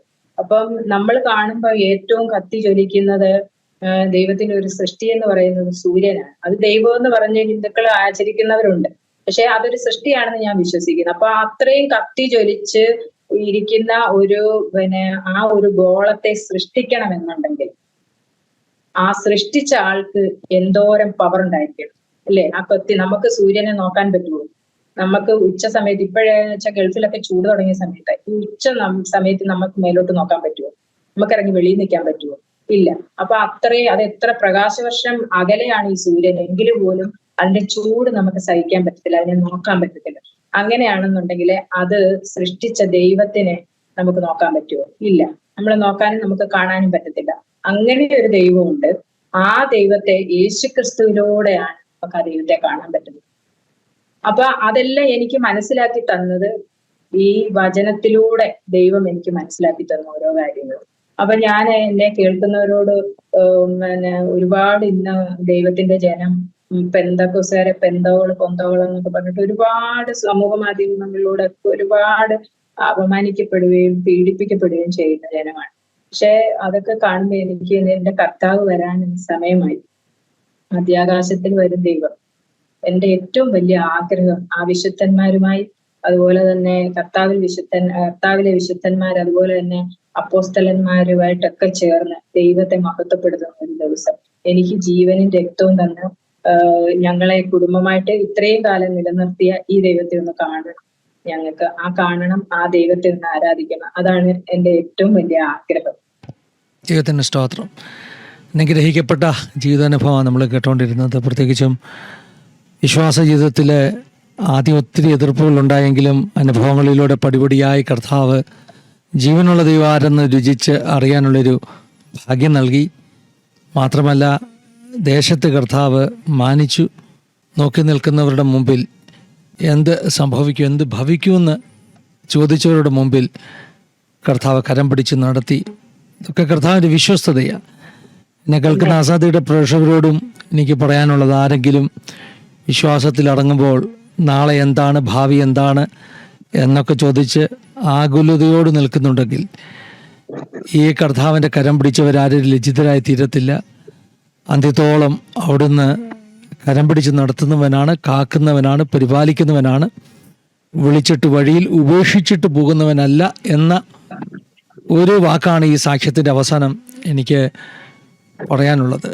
സിസ്റ്ററെ, കുടുംബമായിട്ട് കർത്താവ് അനുഗ്രഹിക്കട്ടെ. അനേകരുടെ മുമ്പിൽ ഇനിയും ജീവിതാനുഭവങ്ങളൊക്കെ പങ്കുവെക്കുവാൻ, കർത്താവിൻ്റെ സ്നേഹത്തെക്കുറിച്ച് മടികൂടാതെ വർണ്ണിപ്പാനൊക്കെ കർത്താവ് അവസരങ്ങൾ നൽകട്ടെ എന്ന് പ്രാർത്ഥിക്കുകയാണ്. കുടുംബമായി കർത്താവ് സഹായിക്കട്ടെ. സിസ്റ്റർ പറഞ്ഞ ഒരു കാര്യം, സിസ്റ്റർ പരിചയപ്പെട്ട അല്ലെങ്കിൽ ശുശ്രൂഷ അനുഭവിച്ച ദേവദാസന്മാരെ കുറിച്ചൊക്കെ പറവാനിടയായി തീർന്നു. എൻ്റെ മനസ്സിൽ വന്നൊരു ചിന്ത, പലപ്പോഴും ദേവദാസന്മാരെ അവഗണനയോടുകൂടെ കാണുന്ന ആളുകളുണ്ട്. എന്നാൽ ഉള്ള സത്യം പറഞ്ഞാൽ ദേവദാസന്മാർ 90% അനുഗ്രഹിക്കപ്പെട്ട നല്ല ദേവദാസന്മാരാണ്. ആരോ ഒന്നോ രണ്ടോ പേര് അവരെയാണ് ആളുകൾ പലപ്പോഴും കാണുന്നത്. അവരുടെ നിമിത്തമാണ് പൊതുവെ ദേവദാസന്മാരൊക്കെ ജനറലൈസ് ചെയ്ത് സംസാരിക്കുന്നത്.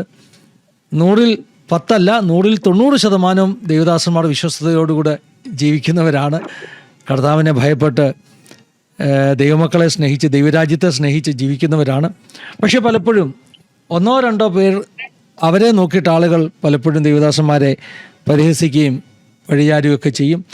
സിസ്റ്റർ സാക്ഷ്യം പറഞ്ഞപ്പോൾ ആത്മാർത്ഥതയോട് ശുശ്രൂഷിക്കുന്ന ദേവദാസനെ കുറിച്ചുള്ള പരാമർശങ്ങളൊക്കെ പറഞ്ഞു. എൻ്റെ മനസ്സിൽ പെട്ടെന്ന് വന്നൊരു ചിന്ത ഞാൻ ആസാദിയുടെ പ്രേക്ഷകരുമായിട്ട് പങ്കുവെച്ചു എന്ന് മാത്രം. സിസ്റ്ററെ, എല്ലാ അനുഭവങ്ങളും പറഞ്ഞു കഴിഞ്ഞെന്നാണ് വിശ്വസിക്കുന്നത്. നമ്മുടെ പ്രേക്ഷകർക്ക് വേണ്ടി ചുരുക്കമായിട്ട് സിസ്റ്റർക്ക് തന്നെ ഒന്ന് പ്രാർത്ഥിക്കാം. സ്തോത്രം. സ്തോത്രം. Hallelujah, hallelujah. സ്തോത്രം ചെയ്യുന്ന കർത്താവേ, സ്തുതിക്കുന്നു, വാഴ്ത്തുന്നു, മഹത്വപ്പെടുത്തുന്ന കർത്താവേ, പരിശുദ്ധനും നിത്യനും നീതിമാനുമായ ഞങ്ങളുടെ സ്വർഗീയ പിതാവാം ദൈവമേ, അവിടുത്തെ പാദപീഠത്തിൽ കർത്താവെ ഞങ്ങളായിരിക്കുന്നു. ഹാലേലൂയ, സ്തോത്രം. ദൈവത്തിന്റെ സന്നിധിയിൽ ഹാലേലൂയ, സ്തോത്രം. ദൈവത്തെ കുറിച്ച് പറയുവാന്, അതുപോലെ ഹാലേലൂയ, സ്തോത്രം, എന്റെ ജീവിതത്തിൽ ദൈവം ചെയ്ത ഹാലേലൂയ അനുഗ്രഹങ്ങളെ കുറിച്ചും നടത്തിയ വിധങ്ങളെ കുറിച്ചും വിശ്വസ്തനും ഹാലേലൂയ, സ്തോത്രം, വാക്ക് പറഞ്ഞാൽ വാക്കുമാറാത്ത ദൈവത്തിന്റെ കൃപകളെ കുറിച്ചും പറയുവാൻ തക്കവണ്ണം ദൈവം ഇങ്ങനെ ഒരു അവസരം തന്നതിനായി സ്തോത്രം ചെയ്യുന്ന, അവസരം ഒരുക്കിയ കർത്താവിന്റെ ദാസനെയും ദാസിയും ഓർക്കുന്ന അവരെയും കർത്താവ് കുടുംബമായി അനുഗ്രഹിക്കണമേ. എന്റെ സാക്ഷ്യം കേൾക്കുന്ന ഏവരെയും കർത്താവിന്റെ കരങ്ങളിൽ ഏൽപ്പിക്കുകയാണ്. അതിൽ രോഗികൾ ഉണ്ടാവും കർത്താവെ, ഹാലേലൂയ, ഭാരം അനുഭവിക്കുന്നവരുണ്ടാവും കർത്താവെ, ഹാലേലൂയ, സ്തോത്രം, കർത്താവിനെ അറിയാത്തവരുണ്ടാവും കർത്താവെ, ഹാലേലൂയ, സ്തോത്രം. എന്റെ സാക്ഷ്യത്തെ കേൾക്കുന്നവരുടെ ഹൃദയത്തോടെ ദൈവത്തിന്റെ പരിശുദ്ധാത്മാവ് ഇടപെടണമെന്ന് പ്രാർത്ഥിക്കുന്നു. അവർക്കൊരു ആശ്വാസമായി തീരുവാന്, അവര് ക്രിസ്തുവിനെ കാണുവാന് കർത്താവെ അവിടുന്ന് എന്നിൽ പകർന്ന ആ വെളിച്ചം ഹാലേലൂയ, സ്തോത്രം, അവരിലും പകർന്ന് ഹാലേലൂയ, സ്തോത്രം, അവർ അനുഗ്രഹിക്കപ്പെടേണ്ടതിന് ഹാലേലൂയ, സ്തോത്രം, ദൈവം ഒരു അനുഗ്രഹം ചെയ്യണമെന്ന് പ്രാർത്ഥിക്കുന്ന. ഹാലേലൂയ, സ്തോത്രം, അടിമെടുക്കോ കഴിവോ ഒന്നുമല്ല. ഹാലേലൂയ, സ്തോത്രം, ദൈവം നടത്തിയ വിധങ്ങളെ ഓർത്താല് ഹാലേലൂയ, സ്തോത്രം, കർത്താവെ എത്ര നന്ദി പറഞ്ഞാൽ ഹാലേലൂയ മതിയാവുകയില്ല. ഹാലേലൂയ, കേൾക്കുന്ന ഏവർക്കും ആശ്വാസമായിരിക്കാൻ, രോഗികൾക്ക് ആശ്വാസമായിരിക്കാൻ, ഹാലേലൂയ, സ്തോത്രം, തനിച്ച് വിശ്വാസത്തിൽ ഇറങ്ങി തിരിച്ചവർക്ക് ഹാലേലൂയ ആശ്വാസമായിരിക്കാൻ, ഏത് വിഷയവുമായിട്ടാണോ കർത്താവെ ഹാലേലൂയ, സ്തോത്രം, ദൈവത്തിന്റെ സന്നിധിയിലെ സാക്ഷ്യം കേൾക്കാൻ കടന്നു വരുന്നത്, അതിലെല്ലാം ഹാലേലൂയ, സ്തോത്രം, വിടുതലായി തീരുവാൻ കൊണ്ട് ദൈവം അനുഗ്രഹിക്കണം എന്ന് പ്രാർത്ഥിക്കുന്നു. ദേവദാസിയും കുടുംബമായിട്ട് ഏൽപ്പിച്ച് പ്രാർത്ഥിക്കുന്നു. സിസ്റ്റർ കേൾക്കാമോ? സിസ്റ്റർ ലൈൻ ഡിസ്കണക്റ്റ് ആയിപ്പോയി. നമുക്ക് ഈ സെഷൻ വൈൻഡ് അപ്പ് ചെയ്യാൻ. കർത്താവെ, ഞങ്ങളുടെ പ്രേക്ഷകർക്ക് വേണ്ടി ഒരു പ്രാവശ്യമോടെ പ്രാർത്ഥിക്കുന്നു. കർത്താവെ, നിന്റെ ജനത്തിന്മേൽ ദൈവിക അനുഗ്രഹങ്ങളും വിടുതലുകളും പിന്നെയും വെളിപ്പെടുത്തിക്കാട്ട് സന്നിധിയിലേക്ക് സമർപ്പിച്ച് പ്രാർത്ഥിക്കുന്നു. ഞങ്ങളുടെ നടുവിൽ കടന്നുന്ന ജീവിതാനുഭവങ്ങൾ പങ്കുവച്ച പ്രിയ ദൈവസിസ്റ്റർ കുടുംബമായി അനുഗ്രഹിച്ചാട്ട്, ഞങ്ങളുടെ പ്രേക്ഷകരെ അനുഗ്രഹിച്ചാട്ട്, ഇനി അടുത്ത ദിവസങ്ങളിലും അനുഗ്രഹിക്കപ്പെട്ട ജീവിതാനുഭവങ്ങളുമായി ഞങ്ങൾ കടന്നു വരുവരെയും പ്രത്യേകമായി ഞങ്ങളെല്ലാവരെയും സംരക്ഷിച്ചുകൊള്ളണം, കൃപയ്ക്കുള്ളിൽ മറച്ചുകൊള്ളണം. പ്രാർത്ഥന ഡൂഡിച്ചിരിക്കൽ സ്തോത്രം യേശു മൂലം താഴ്മയായി ചോദിക്കുന്നു, കേൾക്കുമാറാകണമേ. ആമേൻ, ആമേൻ. എല്ലാ ദൈവമക്കളോടുള്ള നന്ദി അറിയിക്കുകയാണ്. പ്രിയ ദീപസിസ്റ്ററെ കർത്താവ് ധാരാളം അനുഗ്രഹിക്കട്ടെ. God bless you all. Have A wonderful time. God bless you. Thank you. Thank you for watching. God bless you.